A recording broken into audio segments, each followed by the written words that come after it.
B Souls, what is one thing that you're currently excited for in life?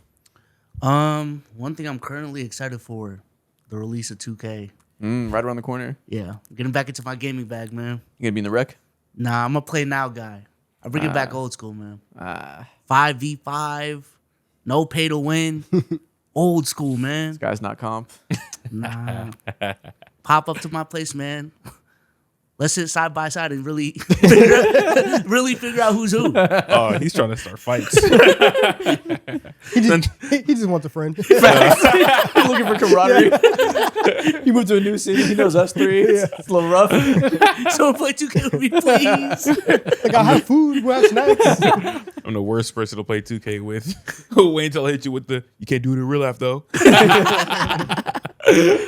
As you guys see by the title, we are not here today to talk about B Souls' longing for friendship in this world. We're here to give one thing that we are excited for every single NFL team this season.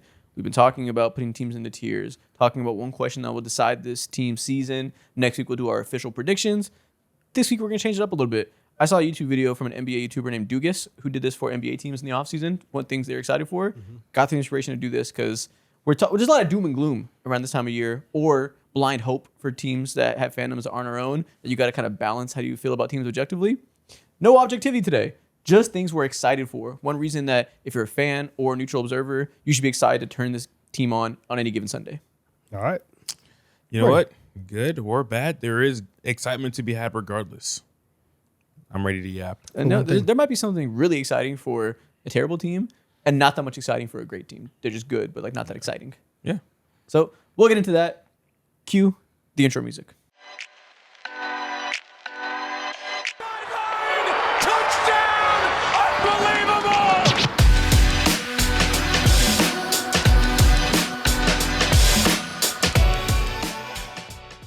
So, like I said, one reason to be excited about every single NFL team. B Souls, who is up first? First up, we have the New York Giants. One reason to be excited about the Giants season. Honestly, I would say the trenches. Okay, dork. Yeah, the trenches.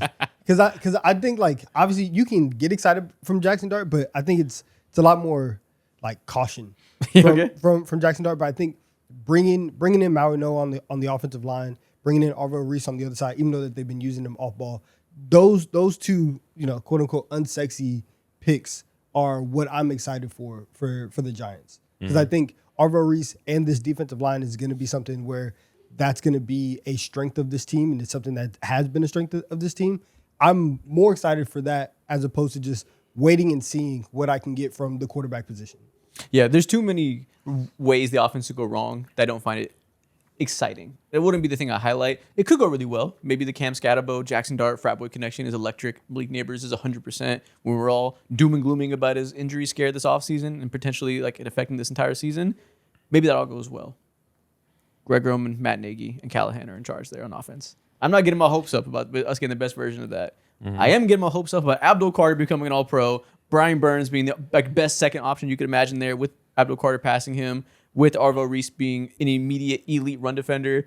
The front seven athleticism, by far the most exciting thing about this team. Yeah, I agree. You guys hit it on the nail, bro. I was going to say the same thing. Year two, Abdul Carter is going to be fucking electric to see. And overall, like the trench play on the defensive end specifically is going to be ridiculous, and it's going to be the strong suit. And that side of the field has I have the least amount of questions for. Now, offensively, there's a whole lot of shit that has like so many variants between Jackson Dart. When Malik Neighbors come back, how is he going to look like? There's just too many things in flux. But when I am watching the New York Giants with actual excitement and like hope, their defense is not going to let me down. Yeah. I could see it. Do we think it could be an elite defense? Do we think that's in the cards, that it's like not just fun, exciting, we have these pieces? Like, what's elite to you? Like top 10? Yeah, can it be top 10 in EPA per play? Potentially. I mean, last year the problem was like they just couldn't stop the run to save their lives. Yeah. And if you can get that to a manageable point and allow your defense and allow the strengths of your defense to actually come through, then that's fine. It's just a non-starter when you're giving up 5 yards a carry every single time. Yeah. So if that can get to that place, then yeah, I think this is a defense that, I mean, we were saying the same thing last year, where you have all these edge rushers, you have all these pass rushers, and you say go after the quarterback, make plays, dominate there. And I think that's kind of still the case now, even with Dexter Lawrence gone. If you just have to be a little bit more balanced in order to get the high end of that. Yeah, I think the run game could also be exciting. We know that Jackson Dart has the rushing capabilities as a scrambler. We'll see if they'll allow Mr. Concussion Man to do design runs and be a factor in the design run game. But we have seen Greg Roman drop run games with Lamar Jackson that were exciting. Granted, that was several evolutions in NFL schematics ago. But Patrick Ricard, a fullback, multiple tight ends you like. Cam Scadable's big strong ass. Like you mentioned, they upgraded the offensive trenches as well. It could be a rather exciting run game, even if the passing game is a little iffy to say the least. Yeah, I don't know if the wins are going to follow, but from what it's looked like for the last couple years, I do think that the overall competency of the Giants should look better. Yeah. Oh, I saw a clip. You know, all these teams now, they do the socials where they have the people at the training camp talking to the players, having all these little mini games and stuff. I saw one that I don't know if it was the Giants specifically that posted it or if it was like a NFL Network thing. They had the whole defensive line sitting down and they were doing superlatives. Which player here is most likely to not show up for dinner, to not put his card down, to be late to practice, etc. It's Kayvon Thibodeau, Abdul Carter, Arvell Reese, and Brian Burns all sitting there. Bro, those guys don't like each other. Really? Really? What? Dude, Kayvon Thibodeau clearly hates the fuck out of Abdul Carter. Hates him. And there was so Hey, we're many- starting beef right now? What? Bro, I wish I could pull the video. I gotta find it. He was throwing so much shade at Abdul Carter that was like he was being honest, and it was treated a little bit like fun. But it was that was one of the questions was who wouldn't pay for dinner, and he was like, his ass didn't want to pay for his rookie dinner. He still hasn't done it. Oh, it's him. Then that asked who's late. I haven't seen Abdul be early beat us there once. Like he just kept putting him out there, and Abdul didn't laugh once. He was just. Nah, these new young players are different these days, man. They move so much differently than what they were before, like 10 years ago. Yep. Even. And the comments were all like, I'd hate him too. He took my job. Yeah. So yeah, we'll see how that advances. There's team chemistry with the front seven, but that was quite the that's funny funny. thing to see. What's the next team? Next team, the Jaguars. I would be excited by the offense. I think the first half of last year, everything was very disjointed. They were clearly not in sync. It was taking a long time for everybody to get comfortable in the system. And they still went on a run in the second half of the year. They still won 13 games. They still were a super, super productive team. I think now that you've had a full offseason, now that you are going into a year where you think Travis Hunter is going to be healthy, this is a team that could make a lot of noise offensively from start to finish. And that's the number one thing that I would be looking for if I was a Jaguars fan. If I'm a Jaguars fan, you know what I'm excited for? What is it? 2 years in a row of competency. I can't remember the last time that happened. Trying to have 2 years in a row where we have a winning record and or at least not embarrassing in some facet of the sport. That would be my hope and why I should be excited. And I think they'll get that. Yeah. Unless barring like, of course, this could happen to literally anyone, tragic injury. I feel like I will bet my not my life, but Donovan's life that they will be 100% competent as an NFL team, bro. Hey, putting Barring Donovan's injury, life though. on Jaguars competency Yeah. is crazy. Nah, it's. I understand, but this is a new era that we live in right Nah, now. This is a get back. You don't like him that much. It's not. No. The Jaguars are good. Now, They're good. To be fair, I do put his life on the line a lot. So Exactly. I do. And you do understand it on like it's kind of risky the way you do it too. With this right here, bro, you got Liam Cohen on your side right now. You got Trevor Lawrence. This is the second year being like pretty good. You also have generational trauma on your side. That they are the Jaguars. If I ask you, when was the last time that the Jags had back-to-back 10-win seasons? When would you say? I'll be like, I don't know, early 2000s, maybe 90s. 2006, 2007. 1990, 1998, 1999. I just threw a number Makes out there. sense. It's Yeah. crazy. They had 3 years of they had 11-5, 11-5, 14-2. That was from 97 to 99. Since then, they have not had Damn, that's a back-to-back. fresh expansion team. They were on fire. Yeah. It's cool. What happened? Yeah. What happened? Literally the first 5 years of their existence and then never again. Shit. So, So yeah, can we go back to that now? Can Liam Cohen usher in an era of competency? I think so. I know. Do I think it's a given to make the playoffs? No. But that's because the AFC is insanely deep as far as competent playoff teams go. The NFC has the best teams in the league, but the AFC has more good teams, I think. So they could be an 11-win team and miss the playoffs. Like that's super possible in this stacked-ass conference. I don't even care. I don't care at all if they make the playoffs. Can you win more games than you lose for 2 years in a row? I think they can. And that will be exciting. I absolutely think they can do that. They have so many impending things on their roster right now, and guys who are trying to like set their feet as one of the better players in their position. Between, of course, I mentioned Trevor Lawrence earlier. Parker Washington made a lot of noise towards the back half of the year. We don't know what's happening with the Travis Hunter situation too necessarily just yet. They lost a key piece in linebacker last year, but I don't think anyone's expecting their defense to take that much of a fall back. The run defense still seems like it's going to be insane. I have high hopes for them to be normal and regular. Yeah. And also, I mean, talking about excitement, can we get two-way superstar Travis Hunter this year? Like, can that vision come to fruition? That's one reason to be excited, is to just see what happens with Travis Hunter if he can play a full season without getting hurt. Yeah. Whether it's a success or not, it will be exciting to watch. Who's up next? Next, the Chicago Bears. Oof. There's so many reasons to be excited about this team. Caleb Williams. That's it. Simple. That's it. End of segment. Caleb Williams, Luther I'm done Burden, Carlson Lovin. Listen, man, our defense is going to be ass for sure. For sure. 100%. Which makes the offense more exciting because they got to score points every week. Yes, we have to go band for band with every offense every single week, or else we have no fucking chance, and we will do that. That's a tried and true recipe for excitement. Having a quarterback that we all think smells like MVP leap coming. A defense that'll necessitate he scores 32 points a game. That's a match made in heaven for excitement. Yeah. I don't like you, man. Have y'all seen the mural? I have. I saw you take a picture with it. Hell Did yeah. you feel the aura? Hell yeah. That's me. Yeah, you had this tab loaded. That's me, y'all. Hell yeah. No, that's fine. That's Where's him. it at? West Loop. Okay. Did you feel the aura through the concrete? Absolutely. I would have licked that concrete. Don't put me around that, man. All right. The tone has shifted. We're having a different conversation now. That's my goat, man. But yeah, can they have like the exciting level was like there's a world in which, despite the offensive line injuries and the reshuffling they're having to do on the fly, there's a world where this can just be the best offense in the league. That year two of Ben Johnson, in year one, he proved that this maniac will lead us to competency as a bare minimum, did in year one. But also like he showed as a leader and a guy who's installing a program so much hope for a ceiling that we haven't even come close to seeing yet. That we know the point of development Caleb Williams is at, that he's in this strange system or strange place right now in the league that he does things that nobody else can do.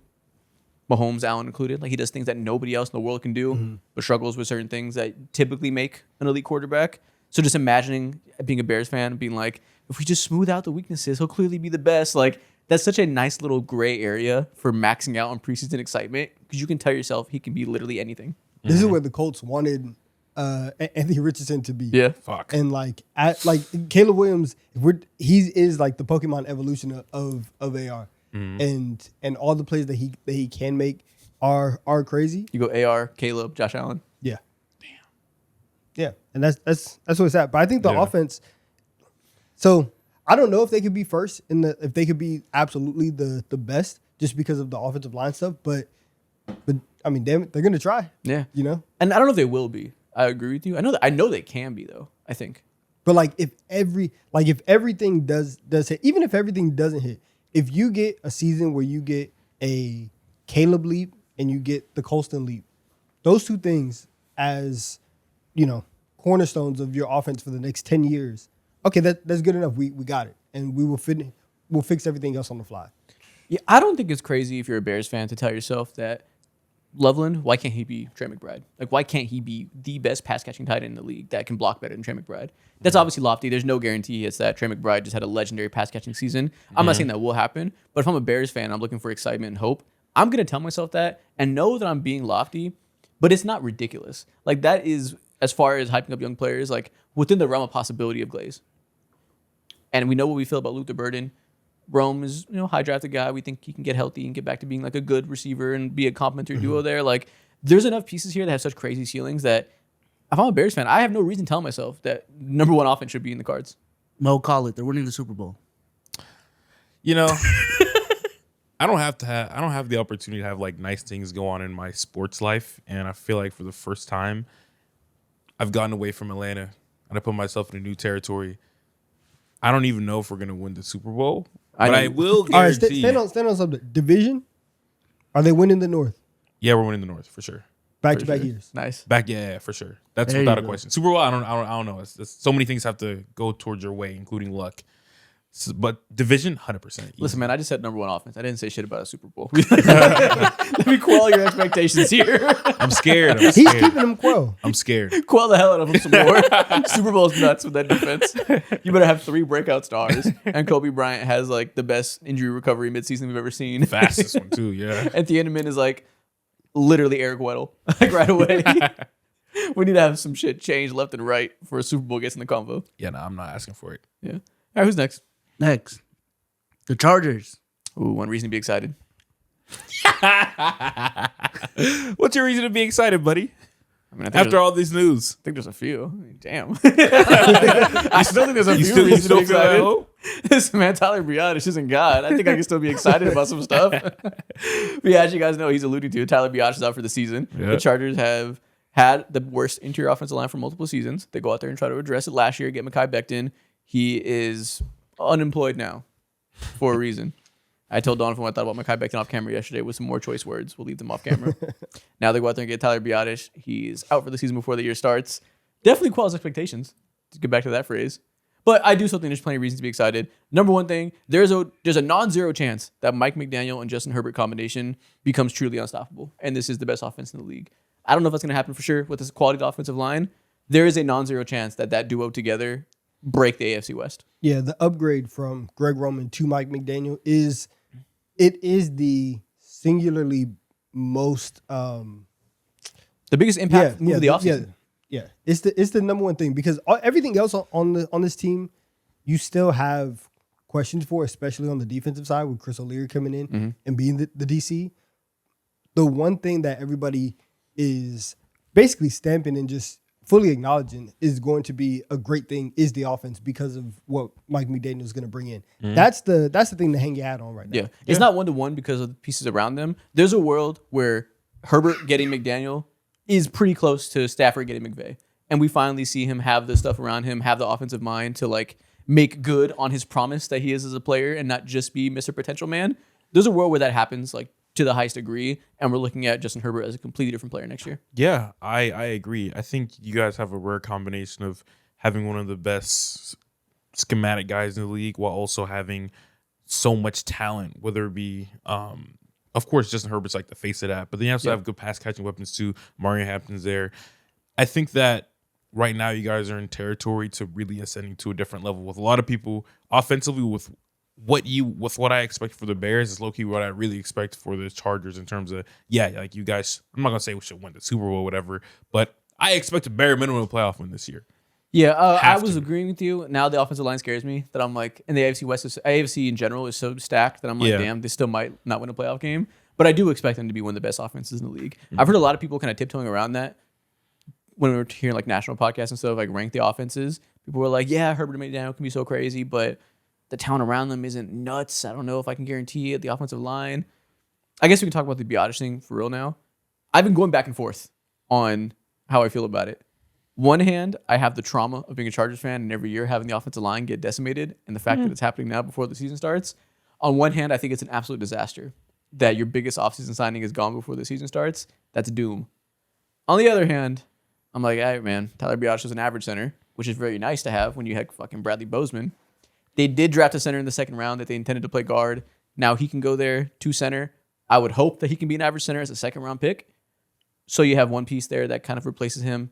And naturally, you would have had both those guys starting. So you have to hope that whoever wins the left guard spot now is as good as Slaughter would have been having started left guard. I kind of do think they have enough pieces and options to start there that can kind of end up being an amalgamation of talent that's around the same level if Slaughter is good.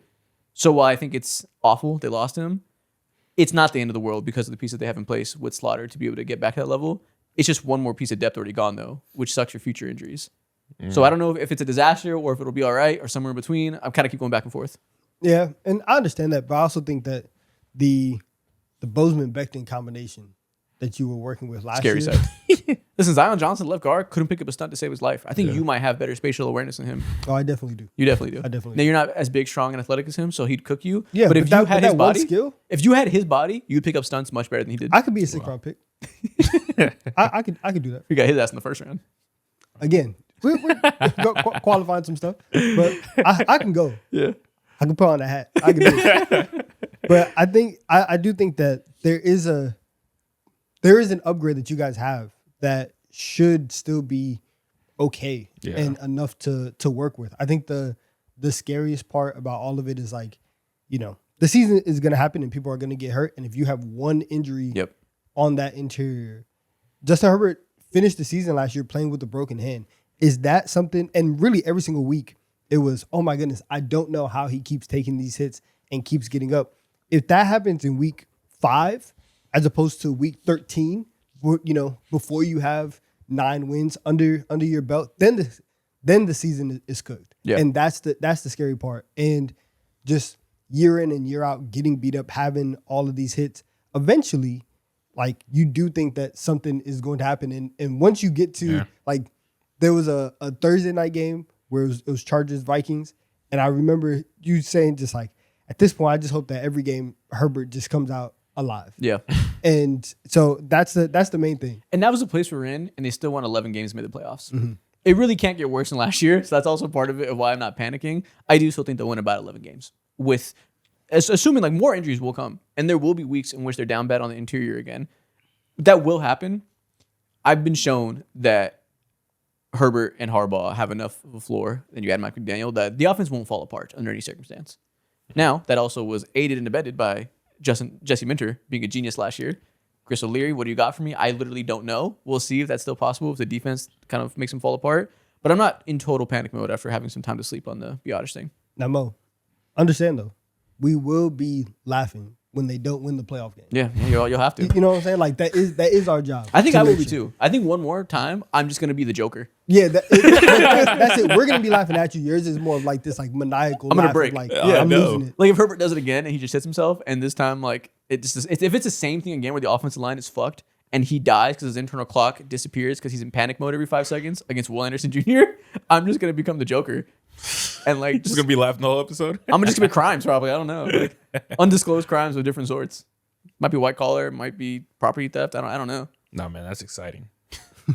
Yeah, I need that entertainment. That's the excitement. They might be the best offense in the league and Herbert wins MVP, or we might get another year of Herbert dying in the playoffs and me becoming the Joker, or we might get both at the same time, which makes it more funny, where I transcend the Joker and I just become an entity that doesn't exist anymore. This is an excitement tier. This sounds like an S tier excitement team, honestly. What if he wins MVP then gets folded again in the playoffs? You become LeBron. Yeah. Honestly, for discourse, that's the best thing. There's a war where he becomes Embiid, where he wins the fucking MVP with McDaniel and then gets slaughtered in the first round. Shit. Damn. I kind of want that now. I'm gonna become a cloud of dust. Yo, we can't have another Embiid in the NFL for you. I'm gonna become a cloud of dust. Fact, because there's about 3 of them. I know right now. There's a lot of Yeah. them. Wow. All right, next one. All right, next team, the Steelers. All the pieces around Aaron Rodgers are kind of fun. That is a good reason to be excited. Yeah. And like you're building something that Aaron Rodgers, eventually he's not going to be there. And whenever he's gone, you will have a team that is ready-made for a quarterback to step in. And hopefully this time you don't go get a 41-year-old quarterback. You get somebody else who can work with all of the pieces that you have. You are building a foundation that hopefully Drew Aller can step into. And if not Drew Aller, whoever you draft in the first round next year, because Drew Aller showed nothing in the time that he hopefully touches the field at some point. Actually, no, hopefully he doesn't, because I mean Aaron Rodgers got hurt and you guys would be in panic mode because you are trying to win now. But yeah, you're right. Hopefully you're building a foundation that whether it be Aller, whether it be Howard, whether it be insert quarterback X from next year's draft, we can look around and say they're a quarterback away. And Aaron Rodgers serves as a nice, productive bridge. Yeah, I agree. And I think, obviously, outside of Aaron Rodgers and how limited he is these days, their run game is going to be mad fun. They're ridiculously athletic on that end. I feel like every week I forget, oh, shit, Rico Dotto's here. That's fucking crazy. Yeah. Oh, shit, Warren's still here. That's goddamn crazy. I love the running game. Their defense is going to be, like, top of the line, and I think it's going to surprise some people. I don't know if they're going to be, like, top 7 or 8 or whatever, but they definitely can be flirting with a top 10 defense. Yeah, if you tell me they're about the 10th best defense, I believe you. Yeah. And like the 15th best offense, I believe you. This should be a nice, swell 9-win team like always, but you're adding pieces around Aaron Rodgers, like you said. He can hand the baton off, hopefully. Yeah. They're just the Steelers. Exactly. And hopefully McCarthy's good, and we just see the same ethos of the team, but with the new offensive mind. Like, we're still being the Steelers, which is nice for them, I'm sure. Maybe. Okay. Next team. Listen, man, this is a progressive episode. We're trying to be positive. Next team. The Commanders. One reason to be excited: Jaden McDaniels bounce back season. Is that I said McDaniels? Jaden Daniels bounce back season. Is that hopefully they have the pieces in place that he doesn't get hurt and completely fall apart. A new offensive mind in there that hopefully we get back to seeing rookie year Jaden Daniels where he was a top 10 quarterback. Yeah, I have no idea what to expect out of this roster at all, bro. It's all still like so in flux. Their depth all around when it comes to their skill positions are just outside of Jaden Daniels is kind of scary. I'm curious to see what Sonny Styles gives me. That's the only thing I have really that I'm like looking forward to outside of Jaden Daniels. Mm-hmm. Yeah, I honestly don't know. Yeah, Because you can kind of tell me Jaden Daniels bounce back season, something I'm hoping for, and yeah, I would be excited if I see it. I'm really like on edge, hoping that it's real, because the infrastructure around Jaden Daniels is very much in question right now. When you have multiple offensive linemen who are already hurt, you have a new coordinator coming in. Your wide receiving core is Stephon Diggs, who's aging, Terry McLaurin, aging, and I thought you said Asian. and you have those Terry McLaurin, Asian. And this is a problem. I'm presenting this as a negative. Like, I don't know how much juice you have in the running back room, the wide receiver room. It's like, yeah, you have this connection, but everything around them feels so much in flux. So I don't even know if he's going to be in position to have a real bounce back. Okay, fair. Then a counterpoint. The one reason to be excited if you're a Commanders fan, obviously you don't have high hopes for being like a crazy playoff team or anything, right? Mm-hmm. One reason to be excited, Jaden Daniels might cash some checks that you've been writing in his name. Because everything we're describing, carry job on the way again. First year was a carry job. Last year he wasn't able to. He got hurt. Maybe he would have got back there. If they're good again, it'll be because he's back to being that level of a clear-cut top 10 quarterback. And it'll be in a way that's like outwardly impressive. That there will be no situation talk or he was carried by this, and that. If he's really good, it'll be because the strength of him to carry an offense as a efficient passer with elite accuracy, great anticipation, identifying blitzes like he showed in his first year. Obviously, his legs are his legs. You're going to live or die by Jaden, which should lead to some moments in which you can really, really talk your shit in discourse.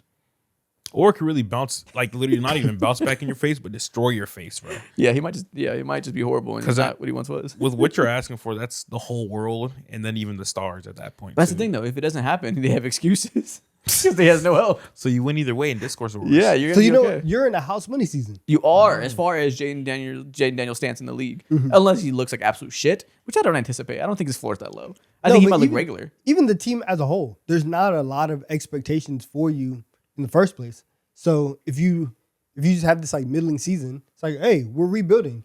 If you win 9 or 10 games, it's like, oh yeah, we proved everybody wrong. This is one of the most fun spots to be in as a fan. All right, so reason for excitement for the Commanders: low expectations. Yeah. There you go. And that's nice because most teams have playoff hopes at this time of year. You don't.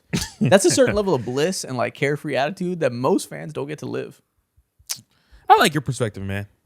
Life is all about perspective. There you go. And the Commanders fan perspective is peace. Arguably. For now. Okay. For now. For now. Next team, the Patriots. Drake May throwing deep balls to the best deep ball pass catcher in the league. The Drake May to AJ Brown connection. What do you mean? They just traded Keyshawn Boutte. Oh, they did trade Keyshawn Boutte. The fact that we could trade Keyshawn Boutte and not lose sleep, that should be what's so exciting. Yeah. Is that we replaced him with super Keyshawn Boutte. That's crazy. Like the AJ Brown Drake May connection. AJ Brown deep ball. This shit could be beautiful. Like he's catching deep balls now from the best deep ball thrower in the league. Like we could definitely see one more prime year of AJ Brown and have it be insanely exciting. We could forget all about Diana Rossini by 3 months from now. Nah, I won't forget. Well, enough touchdowns to make you forget. Maybe if they start out like 7-2 Until 8-2, another league drops, then what? Start of the year. Spin the block again.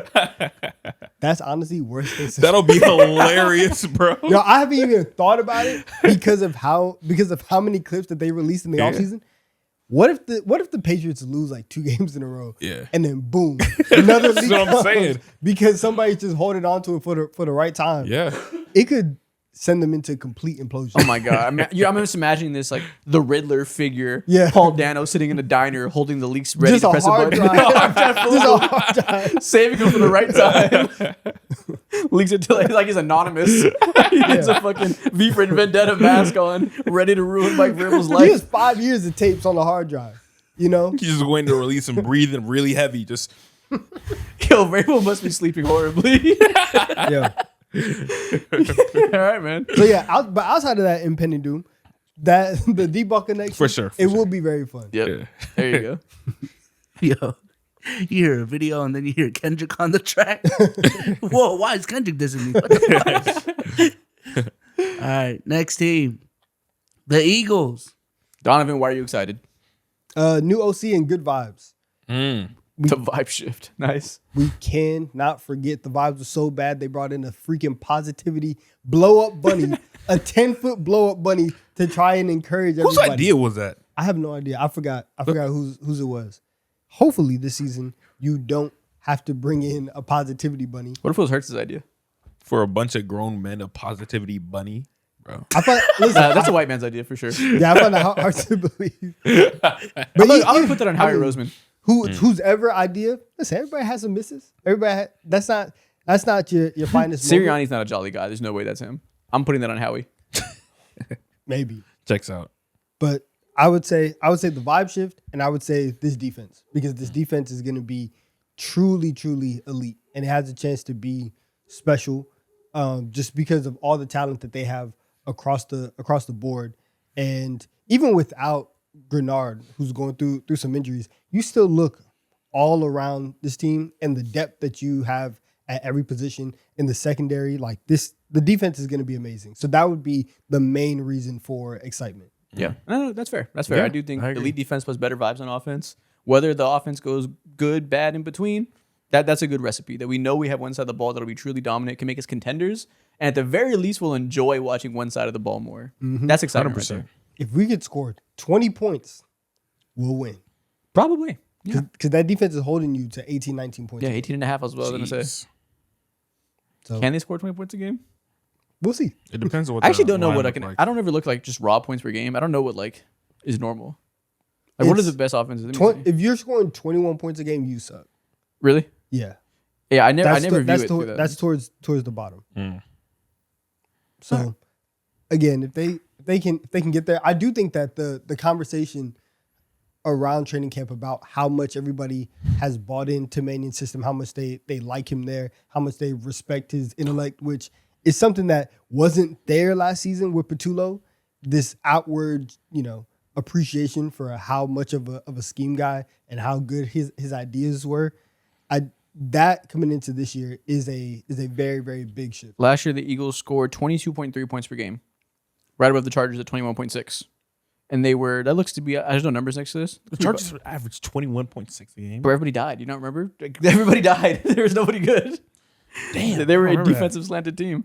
That looks to me to be around like 21st. With, again, there's no numbers on this list. Okay. Can you, me and Donovan did an exercise yesterday off camera where we were ranking where the Eagles could be offensively. I did end up putting them around 21. I was projecting how many teams I think could be better offensively. So that was your level last year. Can you be a little bit better than that? Can you get to 17? And maybe we can make the Super Bowl again. Yeah, Baltimore was 10th in scoring offense. They were at 24.9 points per game. Can you get to 23? Probably not, but we'll see. Yeah. Dude, the Rams had 30. Jesus Christ. Yeah, it's crazy. I think you can get to 22 and a half. That's fair. 22 and a half. That's 16. It's That's possible. average. Okay. That's what I'm aiming for. We'll see. Let's be average, man. Yeah. All right, next team, the Rams. I mean, what do you have to be excited for? I don't know. Life, waking up in the morning, oxygen, knowing that you're a Rams fan in 2026. Maybe Just the gift of existing. Yeah, just the impending amazing season. I will zag though. Is it more pressure? Do you now go into every game with this like, oh wow, we have to win? Yes, you definitely do. That's the best pressure to have ever. Was there a lot of pressure to be a 2017 Warriors fan? Sure, it was still dope. I imagine. Not even, because like that was a foregone conclusion because you have 82 games, you have the whole playoffs. You know, in the long run, we're gonna win. Football, anything Right. can happen. We're very short, very small sample size. We'll see what happens. Nevertheless, I'm going to be a lot happier to live with expectation because I have Myles Garrett, Matthew Stafford, and Puka Nacua than I am to be a regular team with middling expectations. One reason to be excited, you have by far the best chance to win the Super Bowl this year in a way that I don't think any team outside the Chiefs has had in the last like 15 years. Wow. Since like the 2007 Patriots, I guess, after they got Randy Moss. Yeah. Now, that doesn't mean it'll happen because, like you said, anything can happen in football. One injury changes the whole league. You should wake up every day and expect a Super Bowl. Yeah. That's exciting as hell, obviously. What if they lose the first game? First game of the season? Who Yeah. they playing? They play the 49ers in Australia. Now you're going to hell. It's the weirdest situation that you have to open the season. I would love that'd be so funny because that would be the best week of overreactions ever. Week one Discord is always funny. They could lose that game and rattle off 15 straight. We'll never lose that moment of week one where everybody called them frauds. What's the line at? I almost want them to lose now. No, fuck no. I think I they will. love these type of games. Hey, Man. man, you trying to pay rent or what? I love these type of games. I live under pressure. I told y'all this, man. They're 3.5 point favorites. Only 3.5. The 3.5. It's a neutral site. Like if they were actually playing at home, it would probably be like 4 or something. Yeah, the 49ers haven't all gotten hurt yet, so they're gonna be a very good team to start the year. That's also true. Deshaun Stribling is him. Hey, He looks man. different. 3.5? Yeah. Let's go to Nobu or something. I don't know. Rolling with the 49ers. We do a piece of the week before we go on. We roll the 49ers for entertainment. I'm not. I can't do it yet. It should be fun. I'm gonna do it. I might do it. Yeah. That's a fun hate watch. Yeah, I gotta go. I haven't gone through all the lines. I gotta see what's up. Okay. But yeah, we know what's up with the Rams. You should win the Super Bowl. You have a ridiculous team. We know why you should be excited. Yeah, I agree. Okay, next team. The Buccaneers. Oh, Listen. You got a dude over there in Ruben Bain that Dude, he just sounds like a villain. Ruben Bain. Yeah. he looks scary. Yeah. And he looks good. Sandwich plus DC villain. That's a name.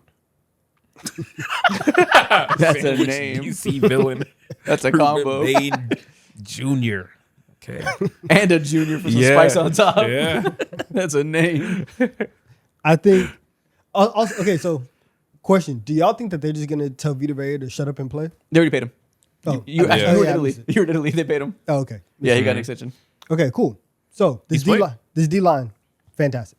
Like if you have Ruben Bain, Diaby on the opposite side, you have Vita Vea in the middle. That's the strength of your team. Yeah. And even though that this offensive line is coming back and like they're going to be healthy, and you think that they can have this bounce back year, if you are going into this year and specifically in that division, Yeah. that is going. I think that has their defensive line and their defense has an opportunity to be the best unit in that division. And that's all you need to win this fuck ass division. Is you need to have one elite unit, and you can be the champion of the NFC South. It's so crazy. They should be winning this division every year, year in and year out, without like no hesitation or question at all. And they always just like fail to tomfoolery, whether it be injuries or mainly, I would say, like head coach stuff or whatever. But really low key, there's a lot of interesting like sub stories within this organization between, okay, the biggest one is Baker Mayfield. Is he the guy for like the next 5 years or whatever, considering he's 30 years old or 31 or something like that? Mecca Ibuka, like you showed a lot of promise and had a lot of glaring moments, but things also didn't look so good at times as well. What And he's are you dealing with the prepared turf to do toe for now. us? Yeah, exactly. And a turf toe, they won't call it turf toe. They're dancing around the diagnosis, but everyone knows it's a turf toe, which might linger and cause him to have a season in which he has a toe that hurts real bad. So he isn't quite the level, even if he's on the field. Yeah. Who's their back that got hurt last year that y'all love? I forget his name. Bucky Irving. Yes. What are you prepared to do this year? Yeah. Yeah, and the Bucky stuff, like last year I was really, really high and I thought that he could be like a star. I still think that he is like good enough to be a difference maker, but in terms of like elite running backs, I don't know if that is there anymore. But still, to have him back in the fold where he's in and out last year, I do think that is an upgrade. And if the offensive line doesn't die, then they have an opportunity. Yeah, to- trench upgrades is why you Yeah. should be excited. That you add your offensive line by people not getting hurt, by you still having Tristan Wirfs and hopefully a more healthy line around him, and you add Ruben Bain to the defense, who should be exciting as hell. And Well, you he's just throwing guys around in preseason. It's really scary. defensive rookie of the year.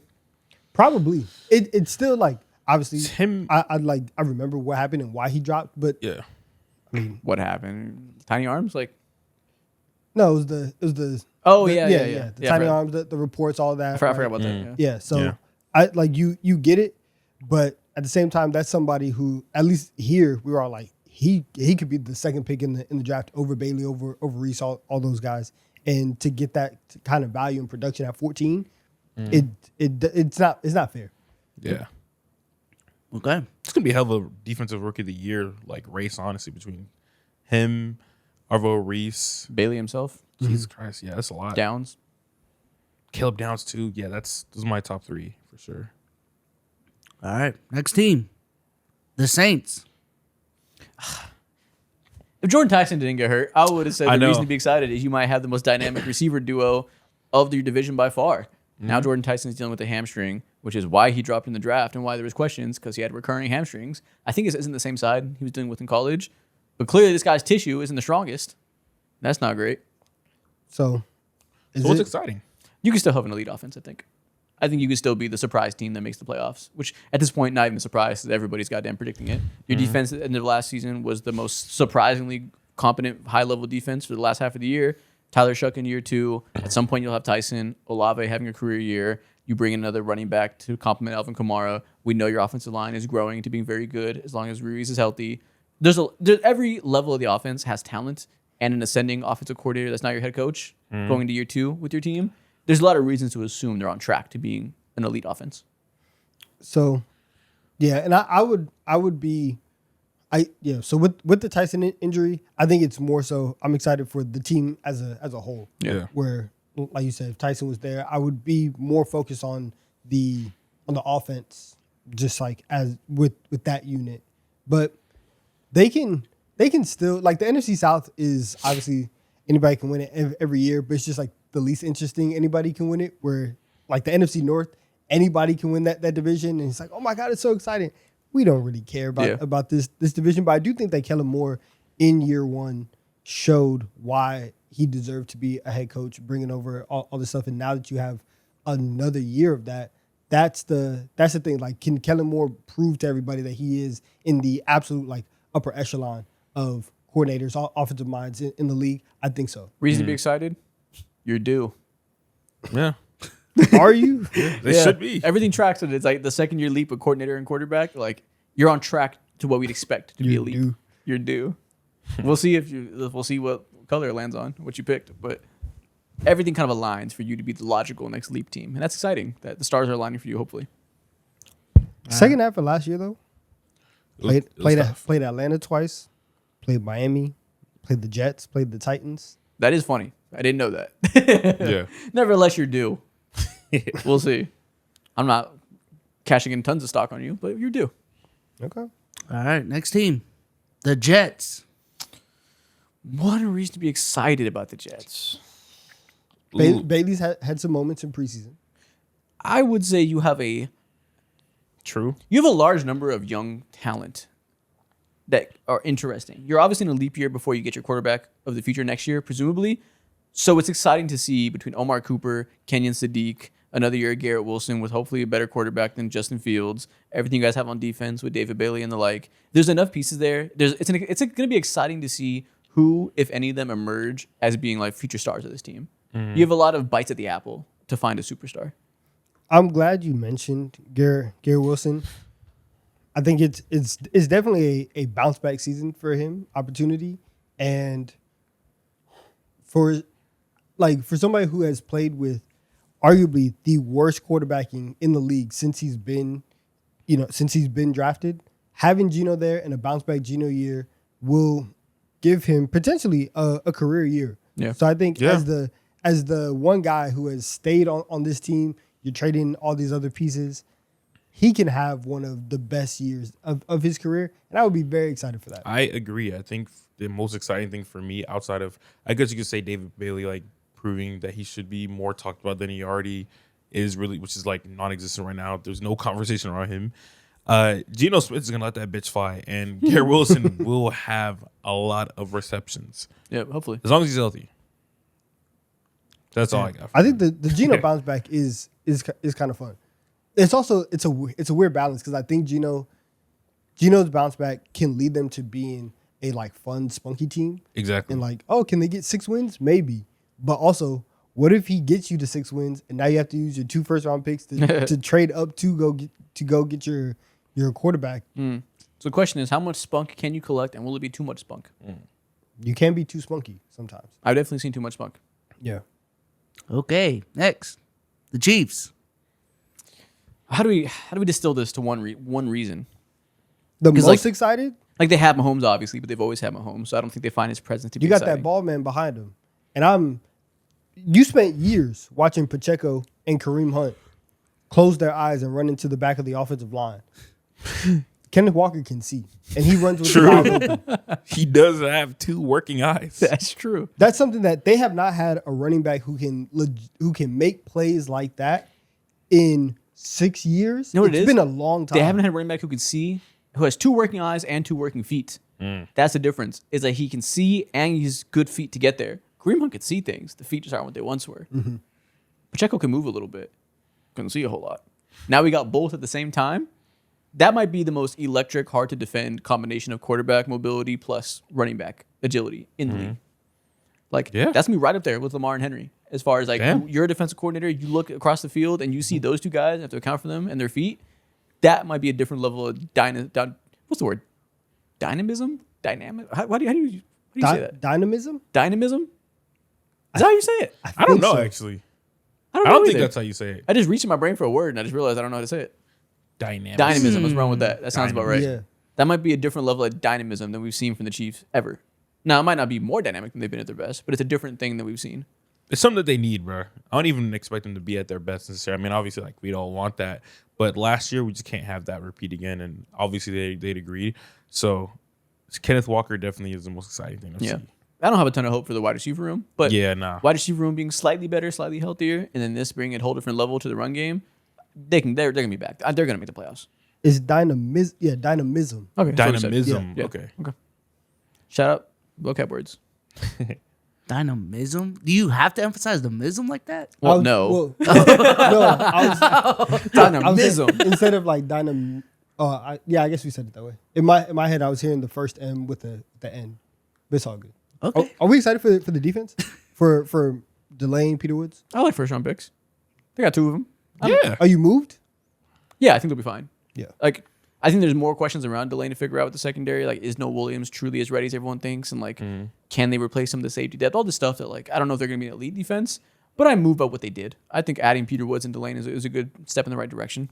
That I don't think their defense will be bad enough that's a problem to where they can't be a good team. Yeah, I don't think I have many worries. I feel like it should just be like a day one. He's automatically ready to be not necessarily like elite at his position, but he'll show you why he was like pick number 6 or whatever he was, Okay. or 10. All right. Next team, 11 or 9. the Broncos. I'm like, he was nice. Denver Broncos. Waddle. Hell yeah. Is you finally have a weapon that's a real needle mover. You guys were the highest passing volume offense in the league by a wide fucking margin. Bo Nix got all the opportunity in the world to put up big numbers, which you guys love. Now he gets to have the opportunity of that volume with the receiver that should bring some efficiency to it. You could really be in for a good Bo Nix leap with Jalen Waddle coming in to help him, and hopefully Bo Nix developing as a thrower with the middle of the field. That could be a truly, truly fun combination. You saw it in the first play that they connected with, where not only did the Knicks find Jalen Waddle downfield, Jalen Waddle was able to turn that upfield and get more yards afterwards. Like, you're able to really lean into Bo Nix's strength and still get the best outcomes for your offense.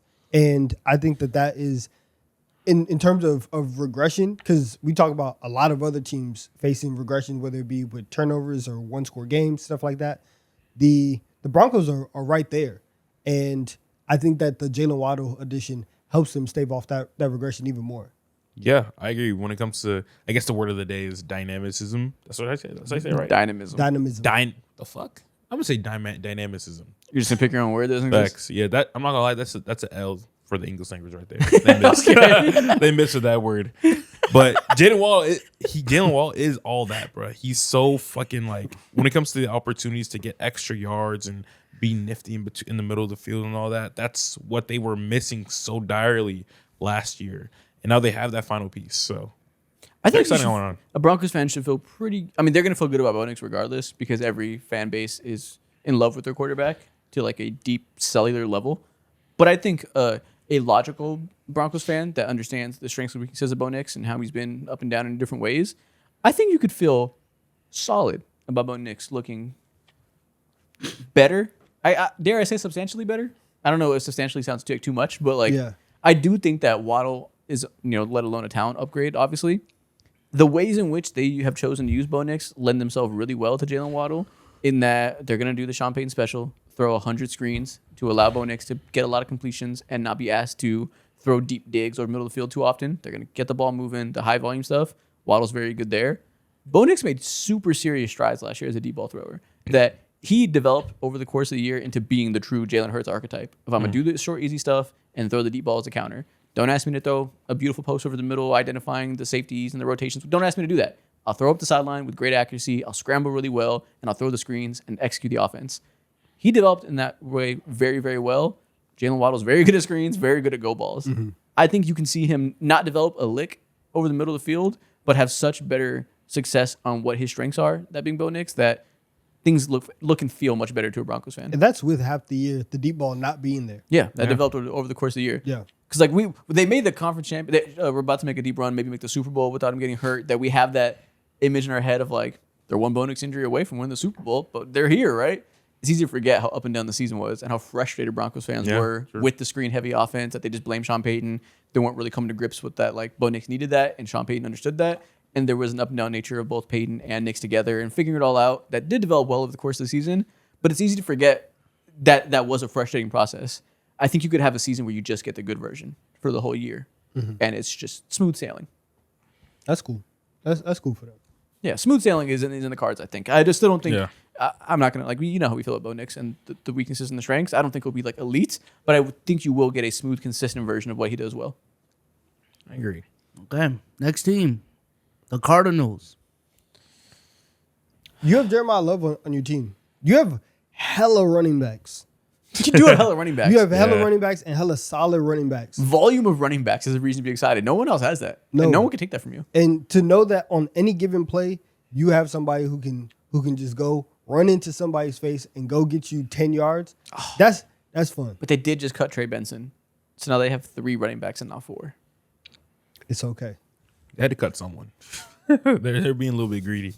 4 running backs. They did. Yeah. Love, Algier, James Conner. Hey man, They're stacked. you know exactly what our game plan is. You know exactly what we want to do. I think you also should be Come stop excited. us. You should be excited by the fact that people think you're the worst team in the league, but you have like a running back who should be walking into league top 10 by his draft stock. Like that. That's the expectation. You do have the second or first best pass catching tight end in the league. You do have Walter Nolan, Will Johnson, the combination of Marvin Harrison and Michael Wilson. We'll see what comes of that. Like, you have a lot of pieces relative to a team that's in the gutter. Like, you look at the Browns offense, you look at the Jets offense, you look at whoever else you want to throw in there that ends up being one of the worst teams in the league. There's way more signs of life for the Cardinals. And with no expectations, people think you'll be the worst team in the league. It's almost impossible for you not to be better than expected. Like, it would be really hard for you to be worse than expected. Yeah, I think at least bare minimum, wins or losses, I don't care. The process should be so much better, and everyone should be looking at your team like, man, I can't wait till they get Arch or whoever it is when it comes to top of the line quarterbacks in the draft this year. Yeah. Like, they're very watchable, I will say. It's not going to be like an eye cancer at all to watch. Yeah, definitely. No glaucoma in sight. I do think that they have an exciting young core that's developing this year, and that is an exciting place to be. I agree. Similar to the Commanders conversation, where there's no expectations, so you just house money, but there's actual young pieces around your best players that are fun. Yeah. It really, you're in the hardest division with the Rams, San Francisco, Seattle. No one expects anything out of it's you. really house money. Yeah. And like last year, I thought they'd be good because I thought Kyler would get the best of himself, and I thought Marvin Harrison would be a star. I don't have that hope for Brissett and Marvin Harrison currently, so I don't think they'll be that good and be like a potential wildcard team. But if you tell me that, like, if Carson Beck starts and somehow is competent, or if Brissett just is competent for the year, and they're a sneaky 6-win team that's fun and solid and building things, I still think that's very possible. Carson Beck will start at some point this year. And that's exciting too. Whether he's good or bad, it's exciting to have all the combination of star talent I said, plus rookie quarterback, which at the very least is exciting for the hope of what he might be. This will be a fun team. I agree. Okay. 5 wins. Maybe. I mean, like, they should hope for less. The 5 wins are going to be lit, though. The losses might be lit. Because that's one more win to Arch. Yeah. All right, 4 wins. Hopefully it's 3. Hopefully it's 0, but they're exciting losses. Hopefully you lose by 1 point every game. Actually, nah, That'd be that would drive horrible. me crazy. Too painful. Yeah, But like they should want Arch though. I know, but a 1 point loss every single week. At some point, you got to give me one. Now, because at some point you're thinking we could have won 16-0, actually, Yeah. But I'm like, or 17-0. once you get to like 4 in a row, you're like, keep it going. This is the gravy train. We're confident we're gonna get Arch. This is awesome. Like then you start rooting for him. I think the psyche flips after a certain amount where like, this is history.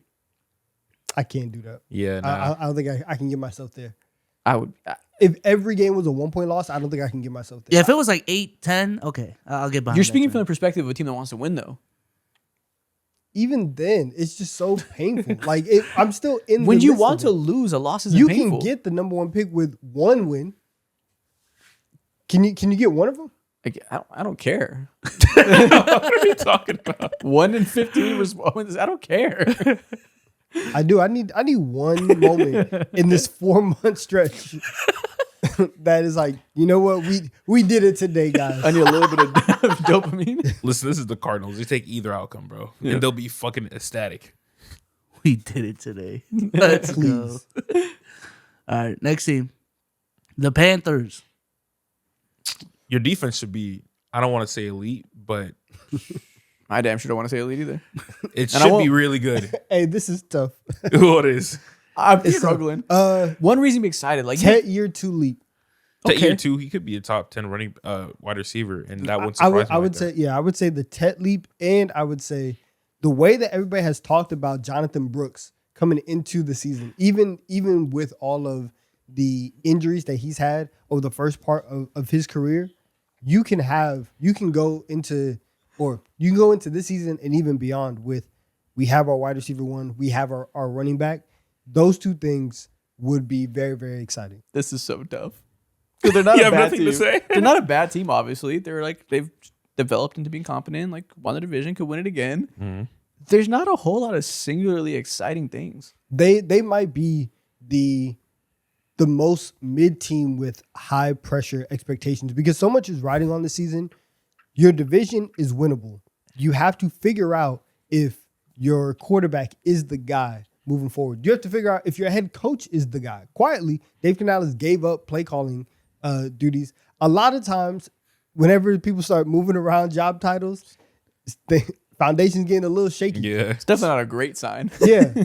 And so all of those things combined, it is a situation where the Panthers do have to produce this year, and they do have to show that they are taking steps forward. And the fact that you can win the division last year at 8-9, either do it again or go 9-8 and finish with a winning record. There's a lot on the line for this team that even then has a very hard schedule, and not many people think are going to be at the top of the conference. Yep. Okay, next team, the Cowboys. You might have the best offense in the league. That's why you should be excited. You have Dakota Rain airing that bitch out to CeeDee Lamb and George Pickens. And Ryan Florino, who's every fantasy guy's favorite pick to be the next surprise competent wide receiver 3. You have all the reason in the world to be the best offense in the league and to finally have Dak fulfill his prophecy of being this guy who can clearly be MVP level. Yeah, I agree. Y'all literally should be Showtime. Like, seeing, to even like sit down and talk about, damn, like, is CeeDee Lamb like really like wide receiver 1 on this team? Is ridiculous conversations to have, and it's like the best place to be in. We've taken that honestly. for granted, how insane of a conversation that is. Like we mentioned a few times, I don't think it's nearly talked about enough. CeeDee Lamb might be your wide receiver 2. We've accepted that. George Pickens went crazy without CD. We haven't really internalized that as a conversation that is. Every time, if you asked the nation to poll them on the best wide receiver duo in the league, I think they would still say Jamar Chase and T. Higgins. I feel like having the 5th and 6th best receiver in the league is a better duo, and it's not that hard for me to decide that. That this is truly an insane duo if what we saw from George Pickens can apply to a full season next to CeeDee Lamb and both of them can eat at the level you'd expect. I haven't seen very many duos that talented together ever. No, that's definitely the strength of your team, and that is what I would be excited for. I would also be excited that you have Caleb Downs on the back end and that your defense is going to be better, because if you're the Cowboys and you're Cowboys fans, you're going to say this every year, but they're going to look at each other and be like, hey, Thanks. it's our year. Yeah. it's our year. But you actually Jean have shorts on, the Flint 13s, Tony Romo jersey. It's our year way. but you actually have pieces to where that could be somewhat true. Yeah. Yeah, you have the best wide receiver duo in the league, and you have Caleb Downs, who's been talked about by everybody as literally being Eric Berry as a floor and Ed Reed as a ceiling since he was a prospect. That's exciting as hell. Facts. Okay. Next team, the Falcons. Next team. Next team, the Titans. Damn, you want to say next team. Balds. Obviously, we have a lot of fun watching the insane coaching staff they put together of bald-headed people. That's going to be fun. You have your QB1 with a wide receiver that you drafted top 5. Yeah, zero And- connections in the preseason. And that in the regular season is going to, or really just for the next 5 years and for this Salah era, that's going to be the foundation of your offense. And so you have a fresh start on your lease on life and on your lease on your team because you have Cam Ward and Carnell Tate. You're born, playing you're born together. again. You have a fresh start as like a fucking pro when it comes to what's exciting for this team. Is tough, bro. You've experienced a rebirth. Yeah. It's a new day. I actually don't find that much exciting about the Titans, but it is. You have a second-year quarterback. You have a number 1 pick quarterback with a wide receiver 1. It's as simple as that. That you would hope that he's good enough to be the number 1 pick quarterback, and Carnell Tate proves to be good enough to be a wide receiver 1 drafted top 5. That combination comes together, and you do get the second-year leap that most of these guys get when they get their top pass catcher.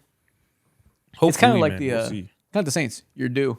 You're checking the boxes. Quarterback, top weapon, new coach, elite defensive player. It's a defensive coach. Like you're checking the boxes towards being decent. It's a hard division, but I like the way that they're moving. Yeah, you're on track. You're doing the right things in the right order. I'd say too. Yeah. PEMDAS type shit.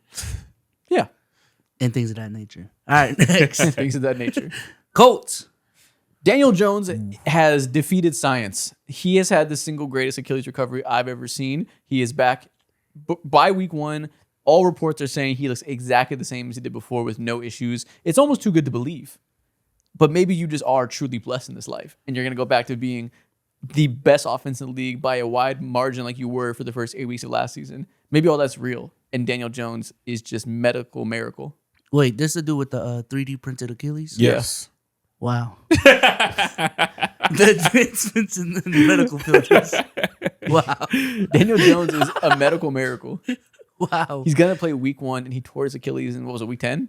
Or week 11? It was mad late in the season, something like that. He tore his Achilles in that week 11. That would be around like December, wasn't it? Yeah. And he's back in August. Some ain't. Your God's chosen team, clearly. Some don't add up, man. We'll see though. We will see. But yeah, but on the serious note, what's to be exciting is the foundation you had when Daniel Jones was healthy last year of being an insane buzzsaw offense that was unpredictable as hell when they'd run, when they'd pass. The combination of passing efficiency and Jonathan Taylor all-time running game season, that could just be there again. And you can get back to being that level of team that catches people by surprise for 2 years in a row. Yeah, and that means a lot for this team specifically because we all talked about, we had an episode not that long ago where we've seen their QB history and it was just like literally Looney Tunes-esque, bro. And if he can be decent, he doesn't have to be like as good as he was last year. But can he be like 70% of that? We'll take it. And Donovan's quiet because he doesn't believe in any of this. Next team. All right, next team. The Seahawks. Bro, you just won the Super Bowl. Yeah, exactly. Like, what the fuck? What do you want from me? The season's gonna start. You're gonna get a banner and rings. You should be excited right now. You should be excited for the next decade. Don't even ask me for more. Next team. Greedy ass motherfuckers. Next team. The Raiders.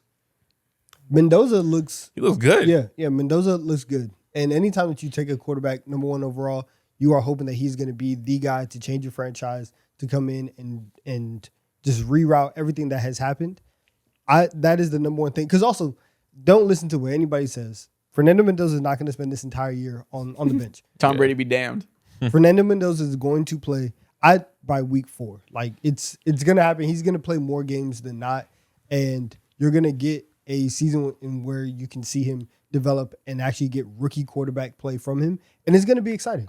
It's going to be fun. You should be excited because as a fan, you should be irrational and you should tell yourself that Fernando Mendoza, Brock Bowers, Ashton Genty is the next Antonio Brown, Ben Roethlisberger, Le'Veon Bell combination of quarterback, pass catcher, running back. You should tell yourself that's what you're getting for this dynamic trio that you're going to build your team around for the next 6 or 7 years. And you don't have any off the field spectacle to deal with like those motherfuckers did. Yeah. You have the wholesome version of those guys. Yeah. Well, the spectacle wasn't always there. The spectacle grew. For Ben, it was always there. But yeah, Antonio Brown developed it over time. He matched his freak over time. Yeah, so you don't have any terrible guys on your team. You just have 3 guys that you can hopefully build an elite offense on for the rest of the 2020s into the 2030s. Because like, what happens in 2031 when Ashton Genty is selling his Twitter Please. page to somebody? Please. I forbid that. Yeah, hopefully Wish I had fucking saved Montez right Burfict now. didn't take his head off. I repeat what you're saying. Brock Bowers might be wholesome forever. He should be. He will be.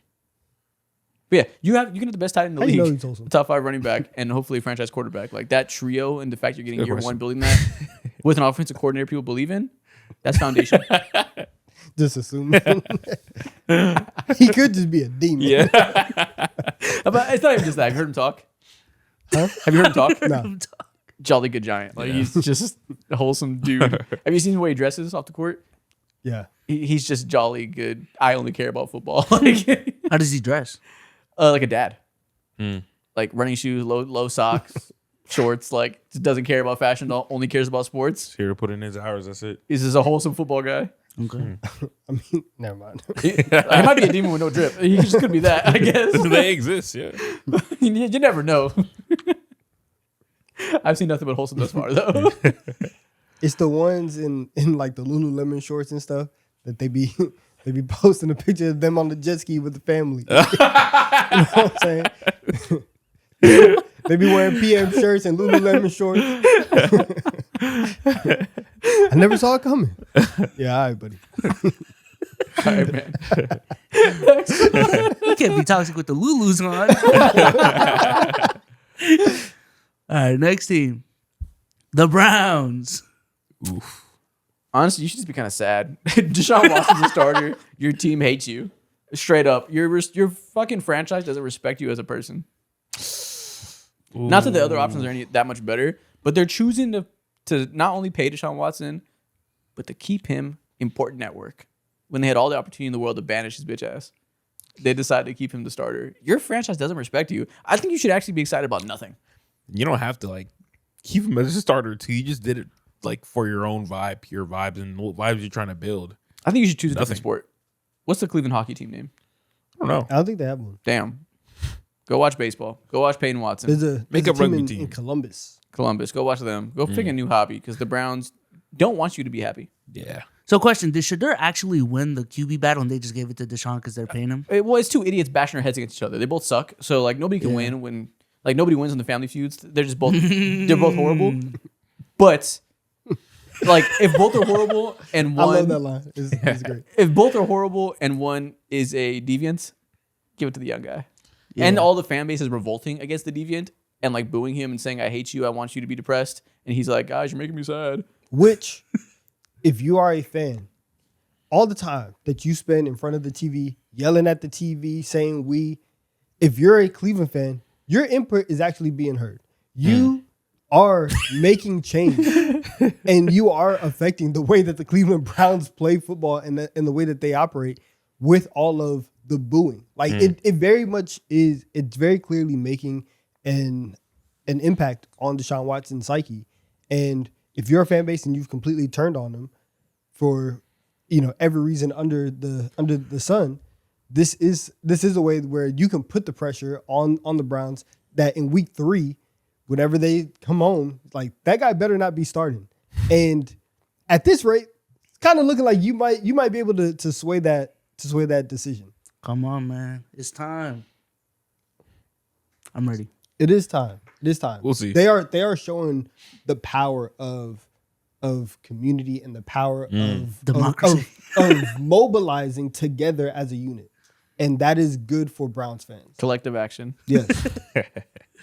All right, We're gonna socialize the Cleveland Browns. next Clearly, team. the guy running it hasn't figured it out in 25 years. Yeah, let's give the people a chance. let's open this up. Let's seize the means of touchdowns. All right, next team. The 49ers. I think you should be excited because Shanahan exists and McCaffrey is healthy. So you will be a good team. You can't be excited. You will be good because those two guys are healthy and there right now. That means nothing to me, man. And Deshaun Stribling looks like he's him. There Come we on, go. man. That means everything. Or to me. how do you say? Is it? It's not Deshaun. It's like Dejan. I don't know how you say it exactly. Just leave it alone. Stribling's it. Leave it alone. Come on, man. I do want to know how he pronounced it though. 'Cause it's such a unique spelling. I really want to know how he says it. We'll figure it out. We'll figure it out over time. But he looks like he's really good, and I think that's exciting because when he got drafted, the convo was just, damn, he's cool, but they overdrafted the fuck out of him. Yeah. They drafted him high. Okay, so it'll be sweet victory to watch him be a stud from day one, and that's exciting. When You guys think they care about that right now? I think that's all they can care about. They're a high floor. That's all they can care They're about? a high floor, low ceiling team because The everyone owner gets was hurt. using coupons in Ohio. I forgot about that already. You think that's all they care about right now? Honestly, this is legitimately one of the most. This is one of like the worst off seasons that you can have from the draft and them going through that process and everybody saying you guys are the dumbest people on the planet. These guys better be stars, or else once again you are proving that your draft strategy does not work. Then we get to training camp and OTAs. The substation continues to work. Everybody continues to get hurt. Then your head coach gets into a car accident that doesn't get reported for 2 weeks and is kept under wraps. Weird vibes. And then your owner gets caught paying less than $200 140 at 9 a.m. in the morning. in Wow. a trailer park in Ohio. They Wow. work in, mind you, they work in Santa Clara. He went cross country. Is he from there at least? Huh? Yeah. Okay. Yeah, Oh he's- wow. yeah, he's he with the from there. hometown demon. He's from there. Hometown demon.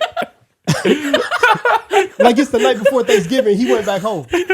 It's insane. The events that have happened for the San Francisco 49ers this offseason is absolutely insane. All while the Rams have a team that we think should win the Super Bowl, and the defending Super Bowl champs are in your division. This is the entire offseason for the 49ers. It is very hard for me to. They've been beefing with Brandon Ayuk still.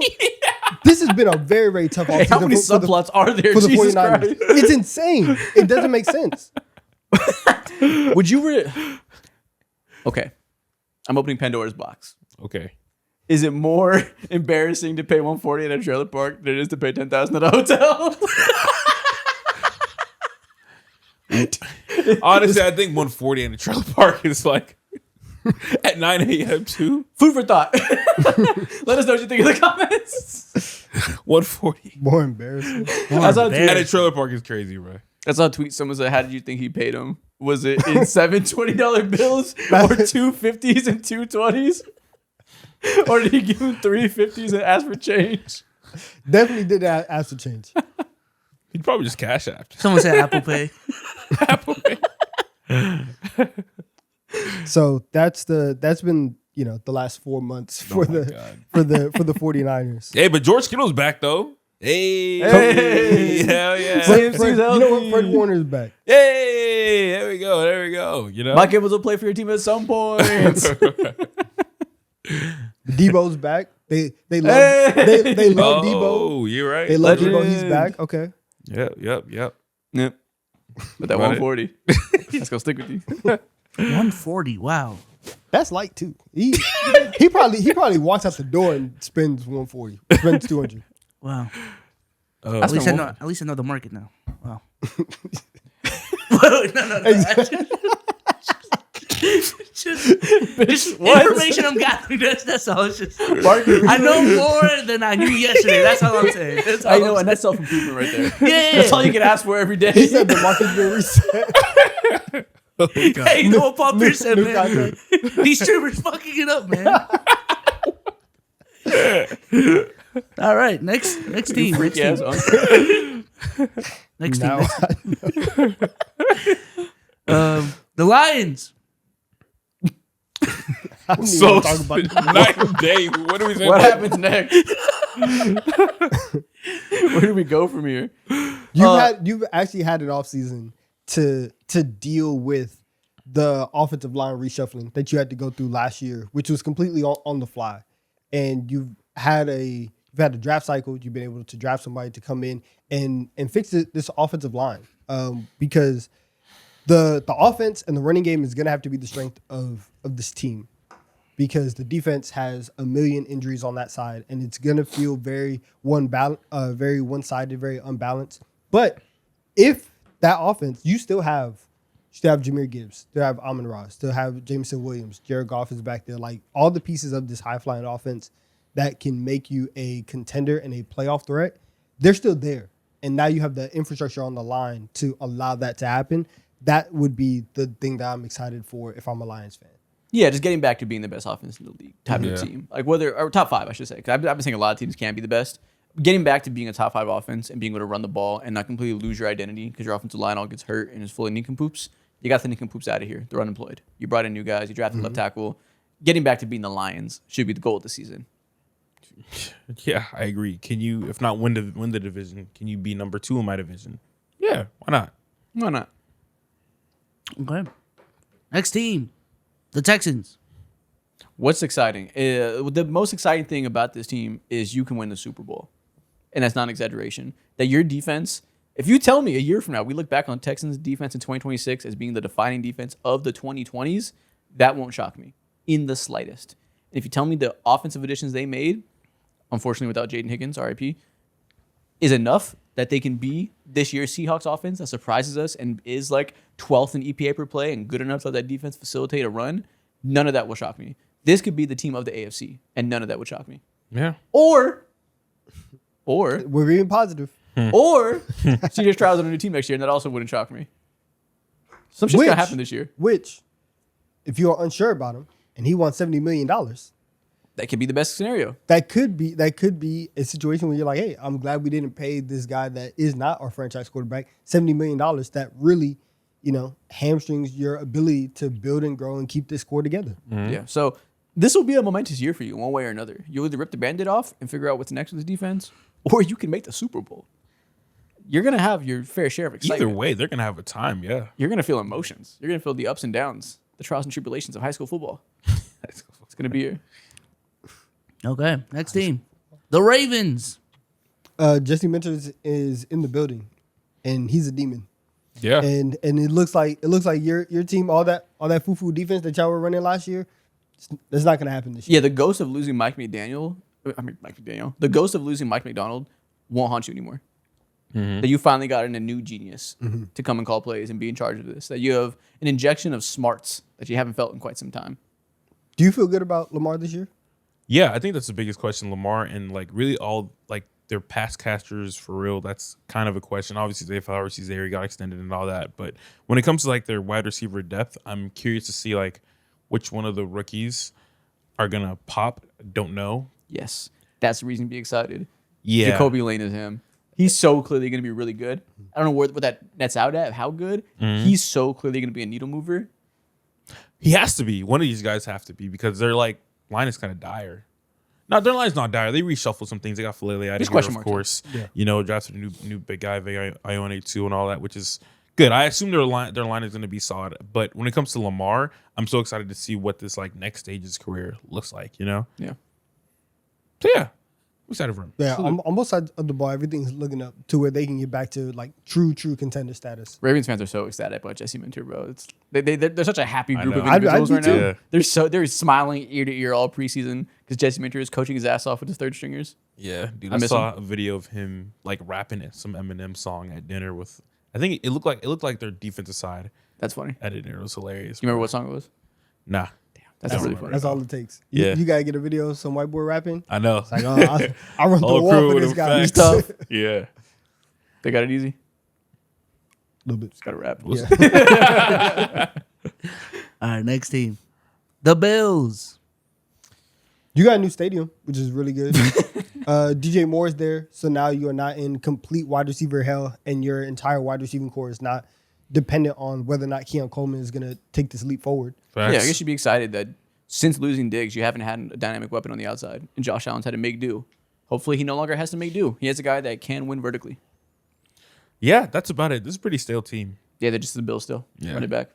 Why you should be excited? Because every single year you have Josh Allen, you're really good, and history says that it's not going to change as long as you have Josh Allen. So you're going to kind of live a blessed life like you have been for the last 5 to 6 years. You got another chance. You're on easy mode, to be honest. Okay. The Bengals. Joe Burrow is currently healthy. Hell yeah. And you should be thankful for that for every moment. You should be excited for that for every moment. Because if he's healthy, we know what this offense is going to be. We know what Joe Burrow plus the best wide receiver duo in the conference is. Unstoppable. And they made additions to defense. They've tried.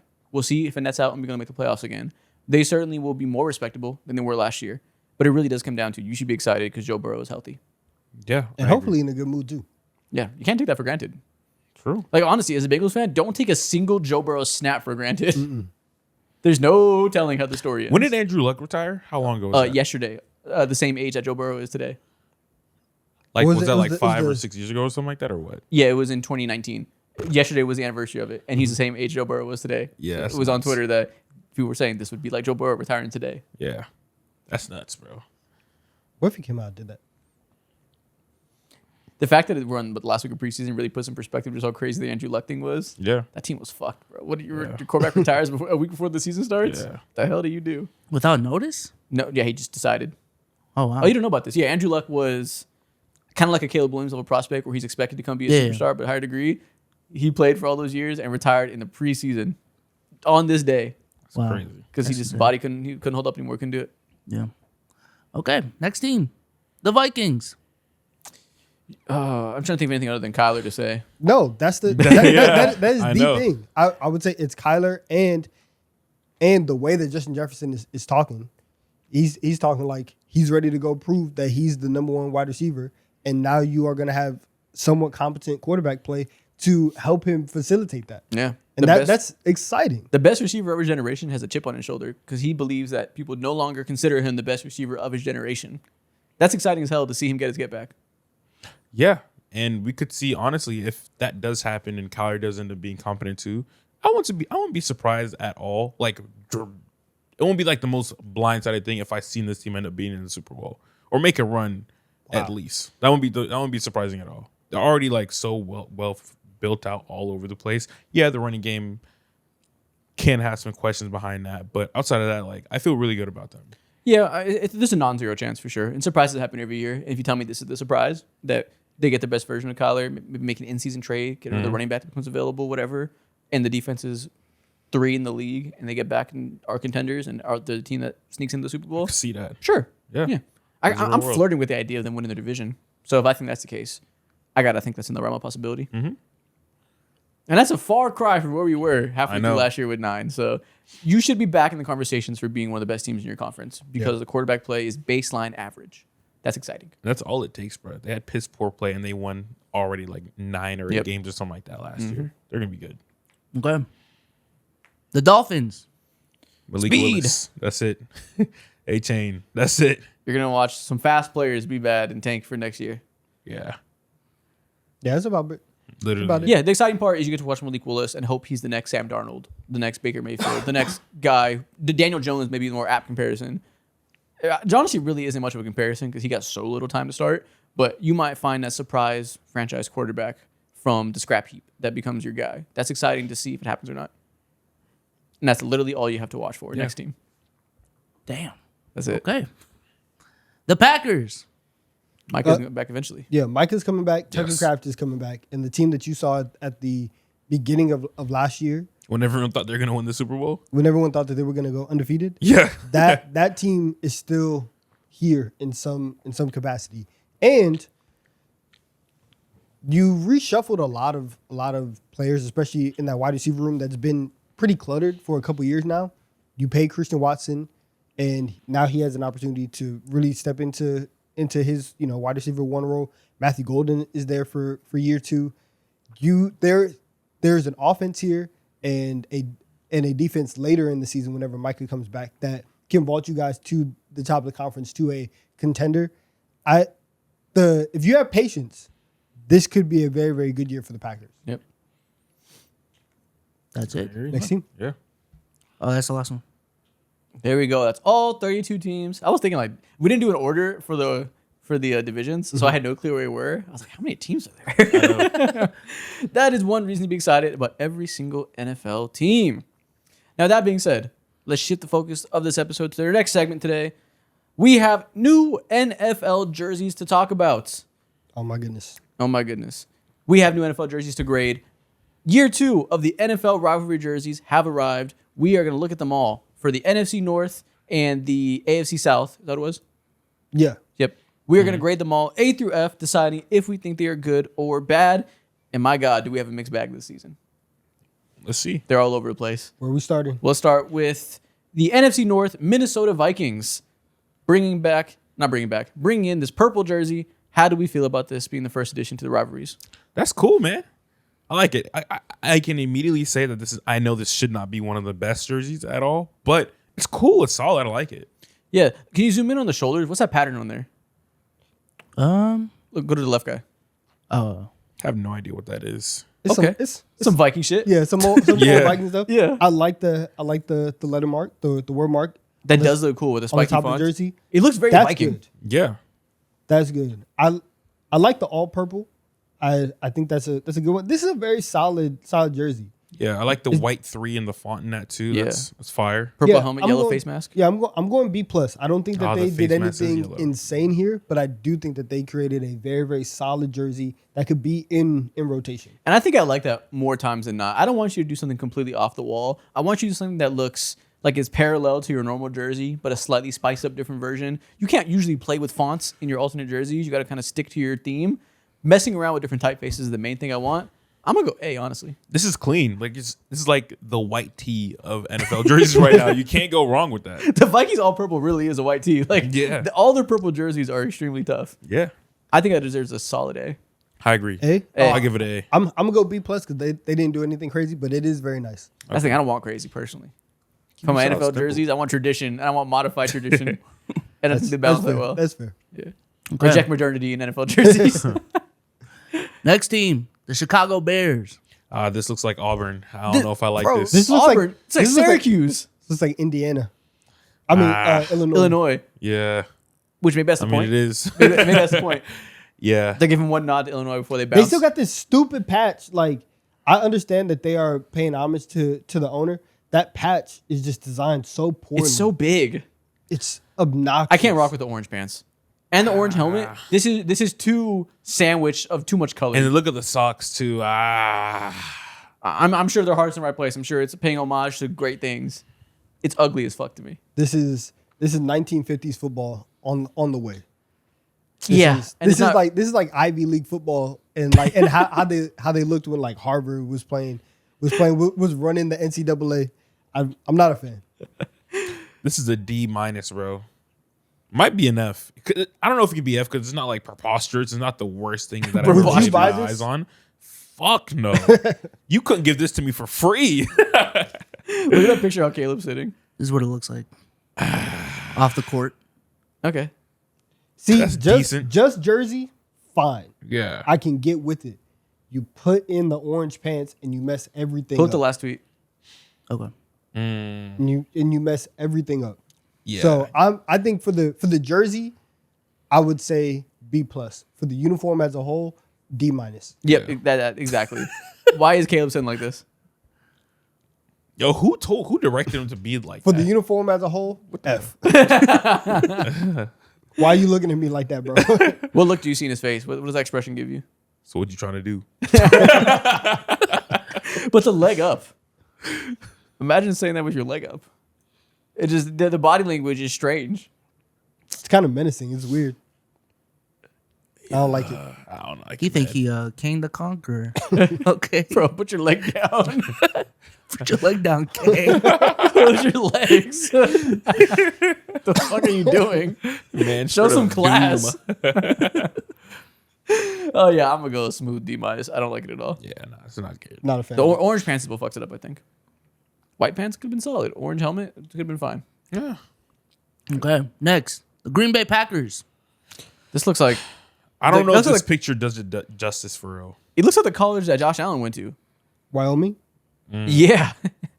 low key. It looks like a Wyoming jersey. The numbers are interesting. Interesting font on the back. Looks like a basketball like type font.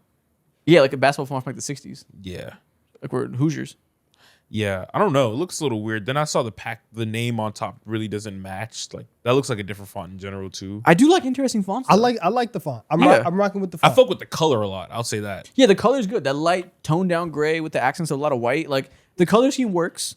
Is the white helmet doing a little bit too much here? Something feels just off about this. I don't know. I think I kind of like it, honestly. I think it looks a little high school. It looks a little 60s, a little throwback, but it works for me. I think all the design elements are good. I like new fonts. I'm going to go B. It's giving Cream City. Nah, No, it's not not. Cream City. Very Really? opposite. I think you just like Cream City. Okay. I don't know. I don't know what Don't type put of that cream on you're me. into, man, but this is not quality cream if you call it cream. Yeah, Cream City is above this, honestly. It's a little disrespectful to the cream. Yeah, Oh, yeah, y'all like Cream City? Fuck with Cream City Heavy. What? Does Okay, this guy okay. not know who I am? What the fuck? Oh, you're the CEO of Cream? Do your homework. Yes, what? My bad, OG. Come on now. I think those are solid, though, B. Um, I'll put a C plus. I'll go B just because I really like the font that they use. The actual jersey design, it's whatever. It's very very simple, very plain, but the font is nice. It looks like off the court. Okay. Okay, that looks good. That's good. You can talk me into The it, number's man. massive. I know. The number's big as a bitch. That's crazy. Yo, no one will never ever mistalk when it comes to talk about who's numbers. You won't is. question who's who. Yeah. That is 10. Yeah. You can't get it wrong. There's no space between the collar and the number. Yeah. Which, okay, that's interesting. They're messing with the fonts, messing with the sizing of that stuff. I think that's what you should do with these jerseys. All right, B plus. Okay, next. The Detroit Lions. Oh, so the Panthers jersey.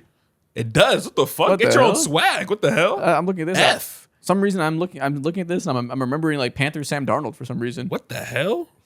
Because Sam Darnold wore 14. Yeah, okay, that's what it is. This is Yeah, this is this literally is Sam Darnold in the Yeah. with the Panthers. this is just not creative at all. Okay, they got the black logo on the helmets. They should have White. went black. I like instead of okay. white. The helmet's the best thing about this. This kind of looks like a high school football jersey. It's so angular and modern. I'm gonna give this an F. I don't like this. It's too regular for me to say F. It's just the jersey. It's just a C. They didn't even try. That's This the is thing. a jersey. This is a design in NFL history.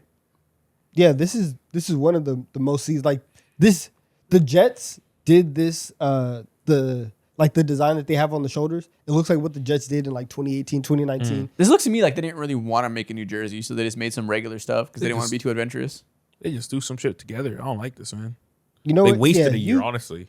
Too You much black and white. passed. You passed. You didn't fail. So we'll give you a C. I'm give giving you this C an minus F 'cause because I I know- barely passed. I don't know. I give you an F, bro. Like I see plagiarism all over the place. Calling your fucking They used parents, AI? bro. Facts. Detective Chat GPT. The league hit him up at a late notice, bro. They just had to turn something in. Yeah, I don't like it. Yeah, you know what? In some ways, I'd rather you miss hard than barely swing at all. This is a bunt. Yeah, Yeah, that looks bad. Don't like it. Okay. All right, I next. don't like it. The Texans. Unbelievably hard. Huh? This is fucking fire. Every time they mess with this Oilers color combination, it's tough. I love an all white jersey. A plus, best of the year. This might be the best of the in the 2 years that they've done the rivalry series. Yeah. This is the best one that they've done.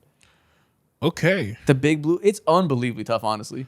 I blue's love disgusting. this Cold War that they are having with the Titans, going back and forth with the with Yeah. the blue Who can do it better? and trying to own it. The tile placement, all the details. I Look love at it. Stingley That with H it on. is disgusting. Stingley looks so tough. Yeah. The beast on one side. Wait, Popping out the chain? Is there a? Okay. Come on now. You, Of course. you know how to do. Is there a shot of the back? Because the nameplate on the back is fire. I'm going to try to look for it. Okay. Yeah, because that mosaic tile, that's how they're doing the nameplate. Oh, really? Mhm. Cool That's- numbers, cool colors, all white. It's hard to fuck up all white. Cool details with words all over the place. A plus plus. Yeah, this is the best jersey that I think we will see today, honestly. I'll be shocked if there's a better one than that. Is this like a top tier jersey in the league? I want them to institute this into their actual rotation. You want them to steal it before the Titans? Steal it from the Titans? Do it. Yeah. We just have two teams with this color scheme. Yo, that number's big as fuck, too. It's Shit. blocky. It's mad thick. I couldn't find the back, but this is what it looks like off the court or off the field. Okay. Cool. Very compy. Got Cool Buzz jersey. there. Okay. Very Got the compy. card. This is So hard. tough. this is just tough. I'm gonna have to get one. You feel the Texan coming out of you? Go It's put a tough. cowboy hat on. It's some tough, barbecue. man. Trying to go buy some boots. Bro, I gotta go home, man. Do you have boots?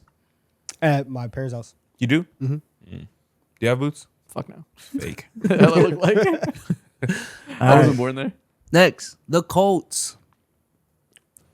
The Colts love a black fucking jersey. Because that's really all you can do with them. Like, I don't think that they ever get really creative with their alternate jerseys or whenever they have something like cool going on. You're right. A lot of times they default to either like a black or like a charcoal. Every kind of alternate jersey. they do just looks like a Duke football jersey. It's either all blue or all black. They like having black in their color scheme way too much. It does not complement the shade of blue They just aren't creative at all. at from what I see. all. I just want brighter pictures, man. Not a shred of aura in their fucking Dim bones. the shit out of this. You're right. This is. maybe this looks better on field. I'm sure it than- looks fine. It's just a black jersey. I'm sure it looks completely Yeah. competent. It not a drip of creativity in sight though. I'm gonna go D. It's just uninspired. You have this I black give it a jersey C. It's just mad regular. with the black backdrop. Yeah. Yeah, it's very hard. It probably looks much better on a green field. Yeah, I'm gonna give this a C. I'm It's sure a it looks very alright in a green field. regular. I'm jersey. going D- because this is a repeated pattern from the Colts of uninspiring alternate jerseys. And again, this is we don't want to do a rivalry jersey, but we have to, so we're just gonna make it black. Great. They do have to. A lot of teams are like this, where you have two colors in your colorway that you base everything off of, and like even your regular jerseys, it's just white and blue. Like there's not a lot of wiggle room that you can have in there. But there is though. We're seeing teams mess around with the fonts, mess around with an all white version, an all blue version. It's like doing creative stuff they wouldn't normally do. They're staying straight to their palette. I think there's definitely a lot you so can you're do. going F. Fuck it, yeah, F. I'm mad at this. My day's ruined. I won't be the same as I was yesterday. Gonna journal about this. I'm different now. Fucking Colts. How dare they? I don't walk the same. I don't breathe the same. I'll go D minus. Alright. Not a massive fan. Next, the Titans. I can't even tell So what I'm looking weird. at. Yeah, I don't know. Give what me I'm a less saying, stylized but picture, please. It What- probably looks good. Is this I'm a gray leaning towards jersey? Looks good. God, Yo, your yo, design someone team from went too 2011 crazy, made man. this So shit. I'm saying it's basically deep fried. Yeah, Okay, there you go. So it's Music gray. City. Oh, that Okay. font is very cool. Having the white throughout the blue font. Yo, the jersey looks like it actually feels different too. That looks very 80s. Looks like it's damn near And we- holographic. Yeah, just We that talk just about a these big picture. old numbers. That's just the Yeah. picture. these numbers is gigantic. We have a cool ass 80s looking font for the numbers, a script Music City up top. This is tough. the jersey numbers is like it's like a different fabric. I think that's just the picture. Might not be. It Is that- should, it should be different It fabric. looks like actual stitching right here. yeah. I can't tell. It looks like art. Look at the gloves too. I think it might just be the picture, Okay. but maybe it is. I also don't know how they'd accomplish that on a jersey. If that is on purpose. The color of gray has a little blue hue to it. It goes well with the baby blue. Yeah, Nice white accents. And, Yeah. and normally I'm not the biggest fan of gray jerseys, but I can kind of get behind this. I'm gonna give this a B minus. Give Yeah, this an A. I think. The numbers really make it work. Maybe a B plus actually, not an A. but Yeah, I'll go this- B plus. this is nice. B plus. Fantastic use of typing. Yeah, yeah, they're creative actually. I This like one's better. There you go. There you go. That's a more regular picture. That's pretty cool. That's cool. All right, yeah, this I like is tough. I can upgrade it to where you guys are at. I Can you get make to it an B A for plus. the emote? I don't know. That Cam Ward. It's kind of last year. Cam Ward. It is kind of last year. I don't know. We'll see. Yeah, we gotta update the emo wheel, man. What should they do? If you were wearing this jersey, what emote would you do? Emo what I do. Yeah. Imagine you're wearing a Emote man. jersey that looks like that. It says Music City. And you just got a first down. You're wearing number 71. Little two-step action. Hey. Music City. Okay. I There can you accept go. that. It's Fair. cool. This is positive. All right. On the first down, that's more of like a touchdown dance.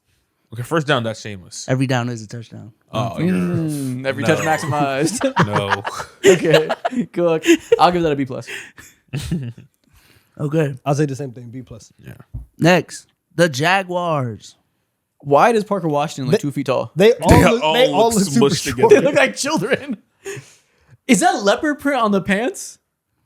What kind of forever? This is Forever 21. they try to be some baddies, man. They got Travis Hunter looking like a bad bitch. What is this? Just make him capris, bro. Just drop him right now. Yo, those pants are horrible. They really are wearing leopard print capris. Yo, they're in the club.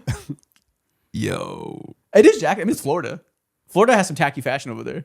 So maybe this is true to the city. Florida loves tacky fashion.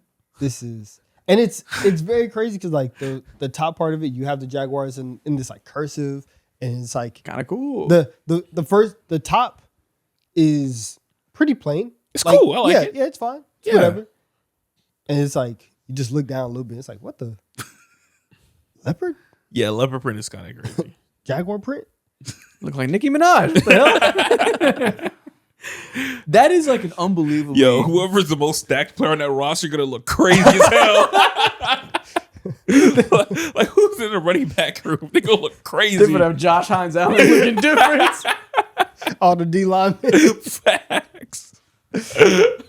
And you know, it gets hot. It gets hot down there. Third snap, jersey's gonna be halfway up. Oh shit. You wearing crop top and leopard print capris. Is that a city? Y'all, Y'all? they're trying to be outside. Yeah, that is. I haven't seen a uniform like this in a long time. That's mostly good and has one detail that completely destroys it. Quite like this. That is the goofiest choice I've ever seen. Not gonna lie though, I kind of dig it. Because you think It's Trevor different. Lawrence is looking snatched. You think he was Hey, good? don't make me Body wake up kind with of back. tea in this one. Hold on. Don't make me wake up with bad Hair's vision long. one day, man. I Hair's kind of fuck with it. You just got it done.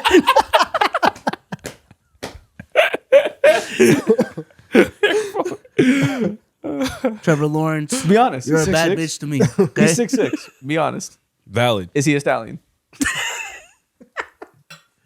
6'6", 250. He's a stallion. Body crazy, curvy waist, right? That's Why tough. did they make these pants leopard prints? This is nuts. That takes away the detail in these jerseys too, and even in the helmet and the face mask go hard, but it got completely overlapped because of the print stuff. L print. Elf print. Literally. We're going F. That's an A. I like this. Not a fit. Of course you do. Of course. You had to find a way. Nah, I think it's hard. I think that's the last one. Thank God. Like I would buy that and like be fully equipped. You wear the pants? Yeah. He, If they wants have, to be- if they have them for sale, yeah. he thinks he's a stallion. Yeah. We just learned something about him. I'll wear them with you.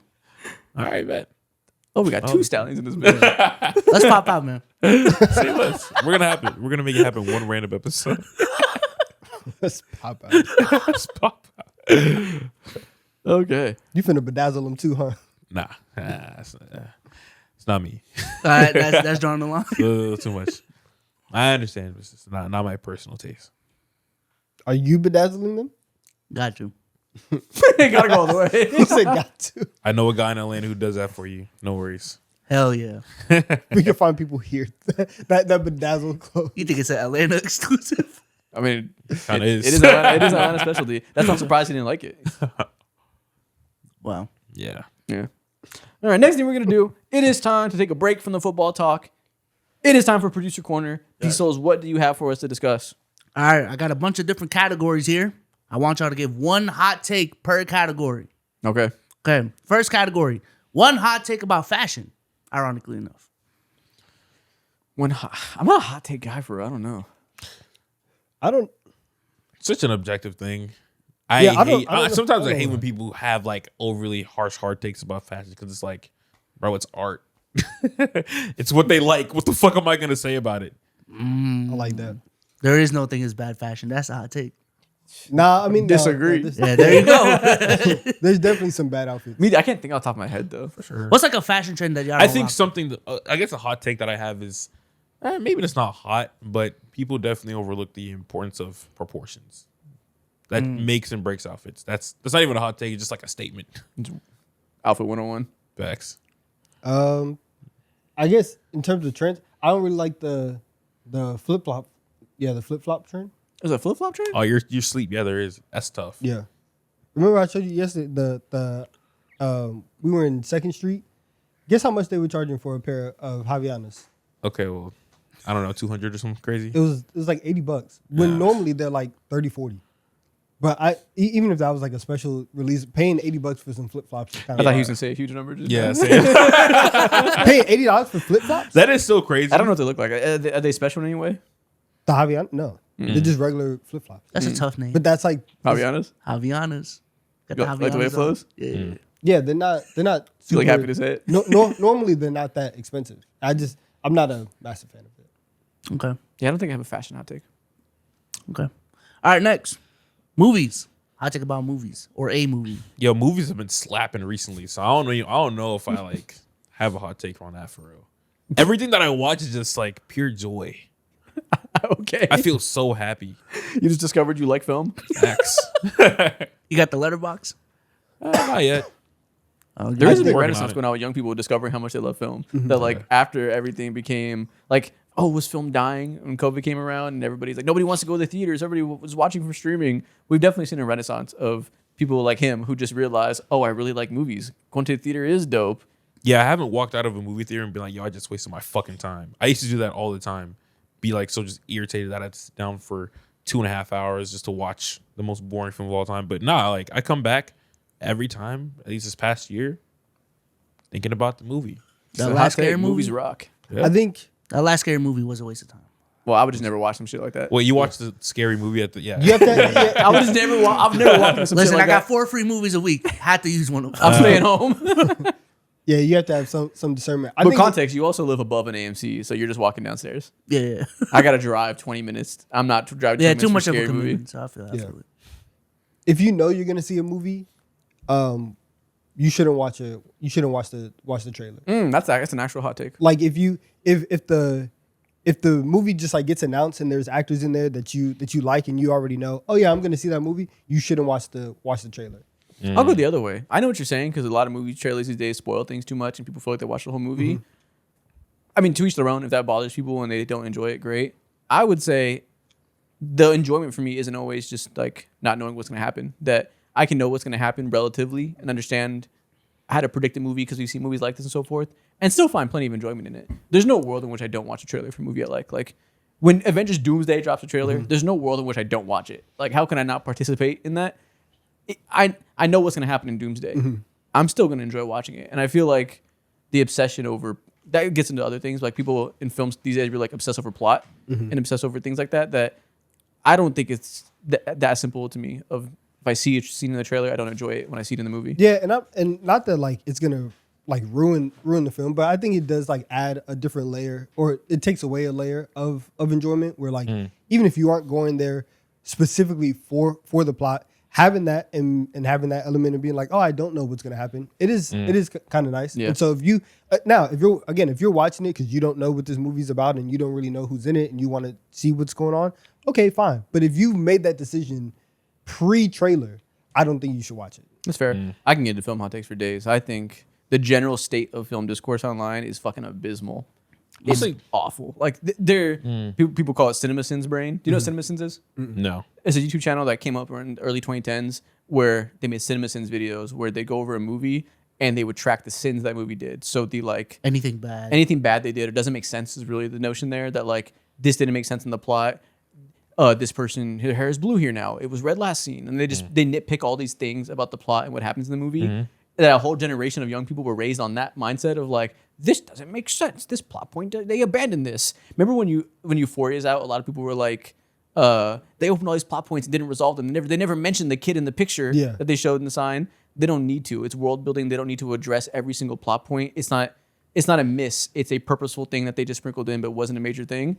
That idea of people viewing things through cinema sins and nitpicking And needing like closure on everything. and every single thing Yeah. and needing everything to be spoon fed to them and explained to them so obviously is so fucking pervasive right now in conversation that so many fucking COVID kids that their ability to talk about movies got left behind because of cinema sins.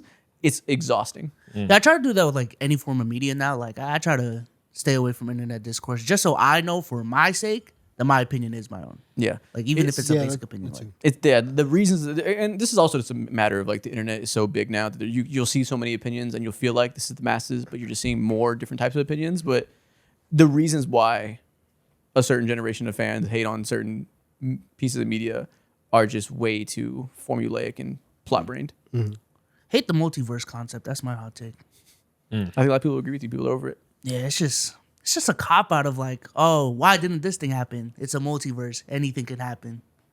All right, bro. We done with that. A lot of people are over it for sure. Yeah. All right, next category. Let's do food. Food hot take. Donovan. Food hot take. I just know he's got them. B-Souls, you have one? Well, Actually, 10 pieces isn't that much. Hot take. dude, I posted posted on my story yesterday. Fell for the trap. It was a 6-piece all along, buddy. It wasn't even a 10-piece. It was a 6-piece you bought. Yeah. Food Cap. hot take. Okay. You're right in history. Yeah. Food hot take. Hot take that I have about food. I guess for me personally, it's not even a hot take. Sometimes food is good cold out of the fridge. Sometimes. What specifically? Like pizza? Fries. Oh, God. Cold fries are Cold horrible. fries. I Oh, was that's a hot like, take. nah, Cold I'm fries are surprised here and horrible, there. bro. Sometimes they're straight. Oh, I hate cold fries. You give me the ick. There are certain foods that I'd rather have cold than microwave. Like I pizza or agree. something. Chicken is good cold. And What the pizza. fuck? Chicken. Chicken is good cold. I'd rather have cold pizza than microwave pizza. Yeah. That's fine. Chicken left over gets a certain level. What type of chicken though? like a wing? chicken tender, or a wing too. The juices like set in a little differently, so it's like it's a different experience sometimes when chicken ages. It's like not necessarily better or worse, but it's still pretty good when it's like room temp sitting on the counter or even cold at the fridge sometimes. Okay, room temp, I can get that. Even cold depending on the chicken type. Cold? Yeah. Y'all Depends. ever like microwave Chipotle bowls? No. Yeah. Oh. Just anything I with finish veggies. my is food. just- yeah. Anything with veggies that I need to re-microwave. Like burgers. I gotta eat like hot lettuce and tomato. Like what is this? I've never like. I feel like I just finished a burger. I can't like. I don't think I've ever had a microwave burger. Yeah. So I've had leftovers. My personal, but like if Alexia has leftovers, and I'd be like, okay, I get that, and I'll like heat that up. Okay. But that's it. I hate how basically I hate the idea that every like fancy restaurant has to be just like Italian food, Yeah. and it's frustrating because like everybody makes food, and you could definitely have a fine dining experience eating, Indian food, Jamaican food, African food, whatever. But like those foods are like, oh, it's only supposed to be worth $5. Like that's not a like valuable piece of food, and people also didn't work very hard and have like a lot of like labor of love. Like Yeah, that's it's actual racism Yeah. in food Yeah. conversation. that's very annoying. Yeah, same thing with like if it's not French cuisine and using those standard practices, you're doing it wrong. Yeah. How Yeah. dare you use seasoning? Use onions only. Yeah, Gordon Ramsay. Yes. He's a butter merchant. Speaking of, we went to Las Vegas for Summer League. We tried a Gordon Ramsay burger. My hot take: I don't like butter that much. And many places in Really? America, their version of like good meat, especially, is just lather that bitch in butter. And to me, it just tastes like butter. It's a lot of basting. Yeah. I don't like butter that much, and I don't think putting an obscene amount of butter on food just makes it delicious off rip. Literally like any like cooking video on TikTok is just butter. Butter. Yeah. And as most restaurants, is why people like eating out, which I get it. But like, there's a standard level that is true. Like if I go to like a regular restaurant, there's gonna be butter on it that more than I do at home, and it makes it taste better than at home. But there's certain things like Gordon Ramsay where like the premium is a lot of butter or like a fancy butter or stuff like that. I just do not enjoy that even a little bit. That restaurant was just mid in general overall too. Like it wasn't like But I'm sure it's the delicious best. if you like butter. If you love the taste of butter. Will was fucking it up because he loves butter. I don't know. Were y'all ever on that carnivore diet wave? No. Fuck no, where you're just eating like straight red Yeah. meat. Yeah. Not red meat, but just straight meat. No carbs, no nothing. It's just No. No, what the fuck? The I most find that to be an offensive question. straight carnivore. Who does that? Just fucking Jordan Peterson. bro, I tried it for like a week. What happened? I love rice too much, man. It's too much in my DNA. I can't. No, And bro. that's okay. Yeah. Fat diets piss me off so much, man. That's a good hot take. Fat diets are stupid as fuck. It's just it's so dumb, and it boils my blood. And the amount of times that I hear somebody be like, "Oh yeah, I had to cut out this, I had to cut out that," and it's just like it's just rice. It's a regular thing. And the idea it also goes back to like the fine dining. The idea that like that if you're on a diet, you can only eat chicken and spinach or chicken and rice or whatever, or that you can't have really any kind of food that you want, and you just have to learn how to literally just like eat less. Like that's, which obviously is a like hard thing for some people, and it has its issues, but there's not, and certain foods are not inherently bad. Yeah, it's just a volume thing. Yeah. Yeah. And this isn't a hot take anymore, but now just picking nits at annoying online things.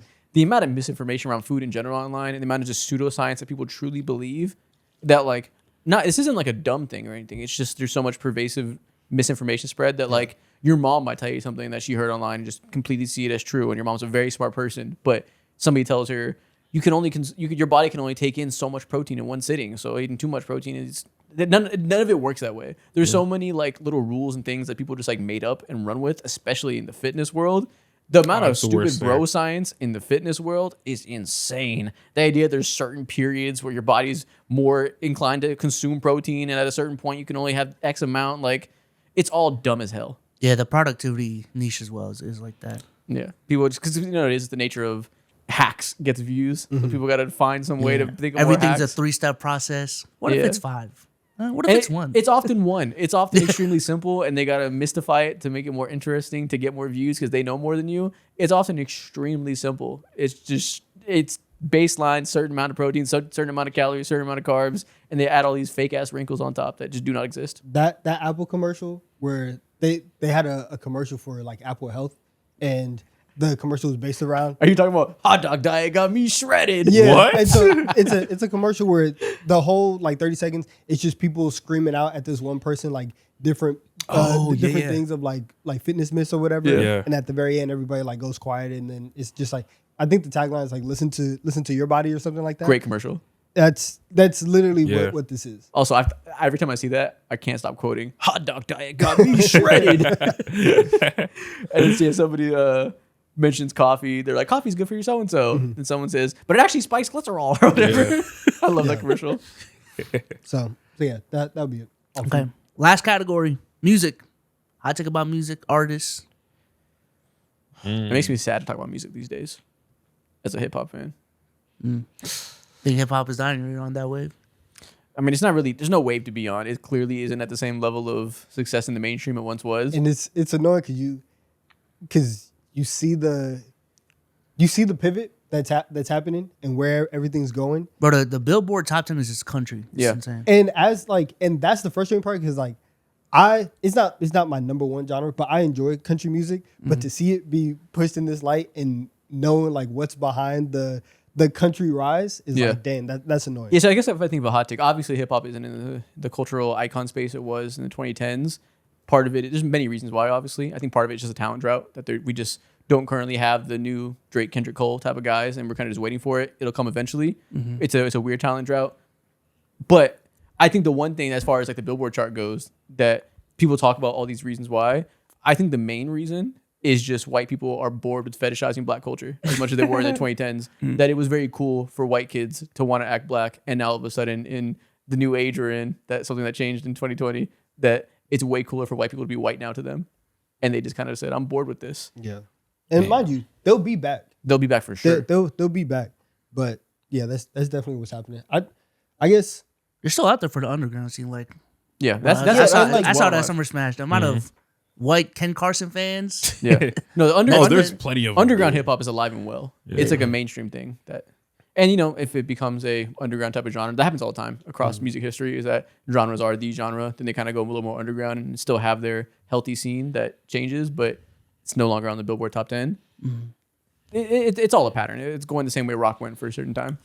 Yeah. I was never a big Travis Scott fan. I think that's probably like my biggest that I can think of in the moment. I never like obviously he's a talented artist and there's songs that he makes that I like, but I was never a massive Travis Scott fan. Yeah, mine is let's sit down during concerts, man. We paid for seats. Let's This guy's feet hurt. my feet do often hurt. How long do concerts usually be? Like an hour and a half or something? Longer. Like Like that? 2 hours? two and a half. Like way longer. If you go for the openers, like it can be like a 3.5 hour experience. And if it's like a bigger act, it would be 2.5. Bro, I can't listen to music for that long. I don't think I'd ever like in my entire life enjoy a concert. I've never been to one for real. Outside of, like the random work shit, I guess, which doesn't even count for real. But yeah, I never been to a concert. I don't think I ever will go. You would enjoy it more than you think. You say I can't listen to music for that long. There's like it's not consecutive. There's plenty of breaks in between. Like it's like going to a game. You know, like you're watching a performance and there's breaks, there's halftime, all the stuff. Like speaking of It's that, much more I- dynamic. Just than you think. constant like loudness in my ear just doesn't sound. I just That's feel fair. like That for part's fair for sure. sport, Yeah. sporting events, we can sit down. You know what I'm saying?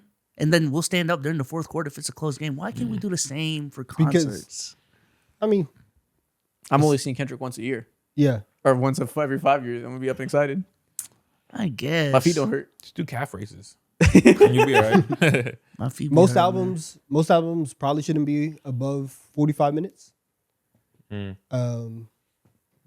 I think it's very hard and very rare for anybody to be able to keep your attention and actually be interesting for an hour. And there's some people who can do it, and most of the time those people are just like all-time greats. But even then, there's a lot of all-time great music artists that have projects that are hour 20, hour 30, and it's a lot of filler, and it's a lot of stuff that really isn't super interesting. Yep. And I think if you can trim the fat a little bit, a lot of these albums could have been so much better if they were 45, 48 minutes as opposed to an hour 11. Yeah. Yep. Hate a long intro too to a song. Really? Yeah. Actually, the intro is not an issue. I love long outros. Outro I'm cool with. It's Yeah. the fact that like, especially if it's a song that I'm replaying a lot, I gotta wait an hour and a half, not an hour and a half, a minute and a half to get to the meat and potatoes. Like, come on, man. Okay, that's fair. Let the beat drop. And that is the end of Producer Corner. Yeah. Next thing we're going to do today, I asked you all on a community post to give us your best NFL hot takes for the 2026 season. And we are going to let you guys know today if we can co-sign them and give them a W or give you a steaming hot L because you are saying nonsense to us. Okay, let's do it. Let's see what they came with today. My L's are ready. First take. Devontae Smith will have a JSN type leap Jesus Christ, L. Holy fuck. and be in the Damn. conversation for OPOI. What? I do think Devontae Smith can have a leap. I also think he's pushing 30, and we've seen who he is for a long time, and he's very good and can do more with more usage. I think to have a JSN type leap, though, you have to be a little more unknown because that's a massive leap to become a star like that. Yeah, it is. But also, you're hating hard. So he's pushing 30. We know who he is. Yeah, like he's very good, but to become the best in the league, like you probably got to do that around 24 to really surprise us. Nah, man. I think he could get calm 1800. All right, calm. Calm. He's gonna Calm be busting his 1800. ass. That shit will not be calm to him. But I do think he's in line to have a great No. year and can clearly do more production wise. Yeah. I mean, he could definitely win the Triple Crown this year. So I don't know about that. People are gonna be I mean, it is what it is. searching long and hard for these JSN leaps. They don't happen very often. Like it's crazy. Yeah. Like that's basically a QB making an MVP leap. W hot take. Jeez. I like it. Hell no. He had 1,000 last year. His career highs about 1,200 in 2022. 1,350 I think is very in the cards. Yeah, he could do that. 1,400, something like that. He could do that. 1,400 is a lot, bro. That's a lot. But I guess it could happen. It could. I'll guess a cool 1,300. Passing yards aren't what they once were. It's not like people are airing it out for 5,000, especially not Jalen Hurts. So I think 1,300 would be a very good season for him. True. He had 4 touchdowns last year. Get back up to 8 or 9. Yeah. Nah, he might have about 12. Thinking like a calm 12. Calm. Some light, Might be the first non-quarterback from an MVP in quite a while. Whoa. He could do that. He could Come do on that. now. We're just saying He words. could do that. I got to see the odds for that. We're just putting words together. The odds, 1 in a million. Put all your money on it. You'll get rich. You know what This J. is Cole- investment advice. You know what J. Cole said? What is Scared to take a chance. How we gonna get rich, man? All right, next take. Vikings O-line has injury problems, and Vikings end up with a bottom 5 offense. Bottom 5 would be tough. I don't know. Okay, I don't know if I can get to bottom 5 even on a hot take. But if you But- tell me the offensive ecosystem isn't fixed by Kyler and they have another disappointing year and shit falls apart, KOC's fired, it's cataclysmic. Cataclysmic. All right. If you're telling me that their world ends this year, I think that would be a little tough. Armageddon touches Minnesota. Ragnarok in Minnesota. Yeah, I don't know if I can get there. Yeah, I don't expect it either. I really don't. I'm more expecting them to be a great offense before I expect them to fall off and be terrible. Their offense was ass last year. I wonder what they were. Bad. Yeah. Might And- not bottom whatever 5 number you were bad, gonna but bottom say. 10. Whatever metric you were gonna say Yeah. after what they were, bad. yeah. If things go bad, I can see bottom 10. Bottom 5 is really like. That's bleak. Like you What have are we actually doing? You have nothing to work with at all. Like I think Justin Jefferson has to get hurt as well with the offensive line. No, he doesn't. No, he doesn't. I think what so. has to happen? Because Kyler Murray has to get hurt. That's all that has to happen. Because Kyler gets hurt and 9 comes back. That's all that has to happen for this to be possible. If Kyler and the O line get hurt, Oh my god. okay. Yeah. And then you got 9 with less confidence than he had last year. So that's a hard sentence to really visualize. Go Yeah. save us. Oof. Justin Orange. Jefferson might retire like Andrew Luck. Oh my god. Not. If he did that, we actually do have to suspend JJ McCarthy. No, he just can't play football again too. Yeah, suspend is too light. We gotta fucking banish him. Yeah. Tell him to go back to Michigan. No, we gotta send him to the MLB or something. Can switch sports. Next take. The Chargers will finally make it out the first round. I disagree. Definitely a hot take. I mean, They could. they can, obviously. but they also could not. Like the AFC is so stacked that it kind of, to me, even if we assume they're good and it's the best case scenario, it really comes down to matchups because they can win 12 games and still be a wild card team and see the Texans and get abused by Will Anderson and Hunter again. Like they could really go either way. Yeah, I could, but I'm gonna give this a W take. I feel like if it's not now, then when the fuck is it going to happen? winning a playoff game. Yeah, just standard's so one. low. That's it. I'm not saying make a that run. being the hot take is hilarious. I We're trying know. to get out the gutter, bro. Yeah. All right, fine. Yeah, you can win a playoff game. L take? Huh? So L take? Uh, It says we'll finally make it out. Oh, Yeah. I thought he said won't. I misread it. No, Yeah. they will. Okay. That is my It's a W expectation thing. for them. Next, Geno Smith throws a pass into someone's butt on accident, and someone Into catches someone's it butt. and runs into the end zone, making the butt touchdown. So the question is, who's most likely to catch said butt touchdown? Whose butt can grasp the football? Braylon Allen. Why? Have you seen him? Motion. It's kind of simple. You mentioned a good point. You said whose butt can grasp a touchdown. This is assuming that there's enough gluteus maximus to bounce off at the right angle. Somebody else catches it and runs. What if someone catches it between their cheeks on some SpongeBob shit and runs into the end zone? That's how I was thinking of this originally. And that's why I pose Braylon Allen. That's why I say why. Thunder thighs. This can't happen down the field. We're not going to throw a bomb and Garrett Wilson's into a backflip and catch a shit between his legs. Yeah, This is going to have to be at the line open. of scrimmage. Nah. He gets hit, throws it low. Braylon Allen happens to be pass blocking or something and just absorbs it and runs Absorbs forward. So it's gonna have to be like a screen situation. He's Yeah. under pressure, missed targets, hits the offensive lineman, and then it bounces off. And then Braylon Allen Yeah. absorbs it and runs into the end zone. It's up and it's stuck. Clutches at the right time to score his touchdown. All right. We will be on standby for this. And whenever it happens, we will be the first ones. And to just talk know we about called it. 100%. it. Yeah. Okay. Rasheed Rice will become a top 10 wide receiver this year. Maybe in like fantasy points because the Chiefs' offense is so good that maybe he produces in that way. But there's no world to me where he has like an actual ability top 10 ceiling. Yeah, I think he's just capped. I don't know what has to happen. So much like otherworldly things, insane developments, like damn near similar to the JSN things. We're not asking him to be the best. Asking him to be top 10. That's a lot, bro. Maybe if like 20 wide receiver ones get hurt. that's the only way. And, it's I- like, I don't know. and then we're like, is it him or Jordan Addison? I don't know. I mean, a lot of people go to jail and come out and turn their life around. Fair. And so I think Rasheed Rice, like, if you tell me that like he goes to jail and he was sitting there and he was like, man, like I really got to get my life together. And then they're like, all right, Rice, you're free. And he's like, I have the second, lease on life. Maybe he comes out and that's like the thing that puts him on. Start reading books. But that's Yeah. typically after like years, they start reading books, they become Muslim and Yeah. random shit like that. He only had Exactly. 30 days, right? Like, that's not much time to like actually focus on internal growth. Yeah, it doesn't take long for an athlete in peril to become Muslim. It doesn't take long for that PR spin to start. Like, I don't know if he has it in him. Not enough time yet. We'll That's see. an easy button to push.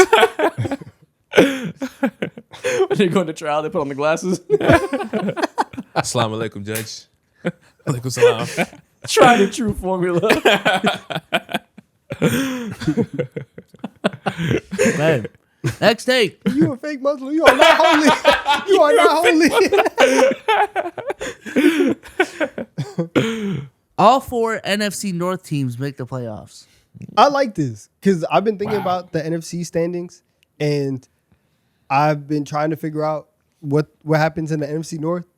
And sometimes I'm just like, let's just put all 4 of them and see what happens. Like that could be a thing. You know what happens then? Eagles miss the playoffs because Cowboys win the division, and now you're at home watching Kyler Murray take your spot.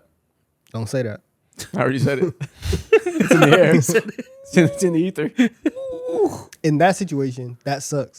But it is a possibility. Like all these teams are extremely good, and like their strengths. You look around the conference, and especially after the Rams and the Seahawks, then That's difficult math though, like because they all play each other so much, so they all have to have like they all dominate everybody. Yeah, they have to beat everybody else, Yeah. and then like 500 each other, and then we can all get 11 wins, and then that means other teams have to all just shit the bed. Like a lot has to go right for this to work math wise.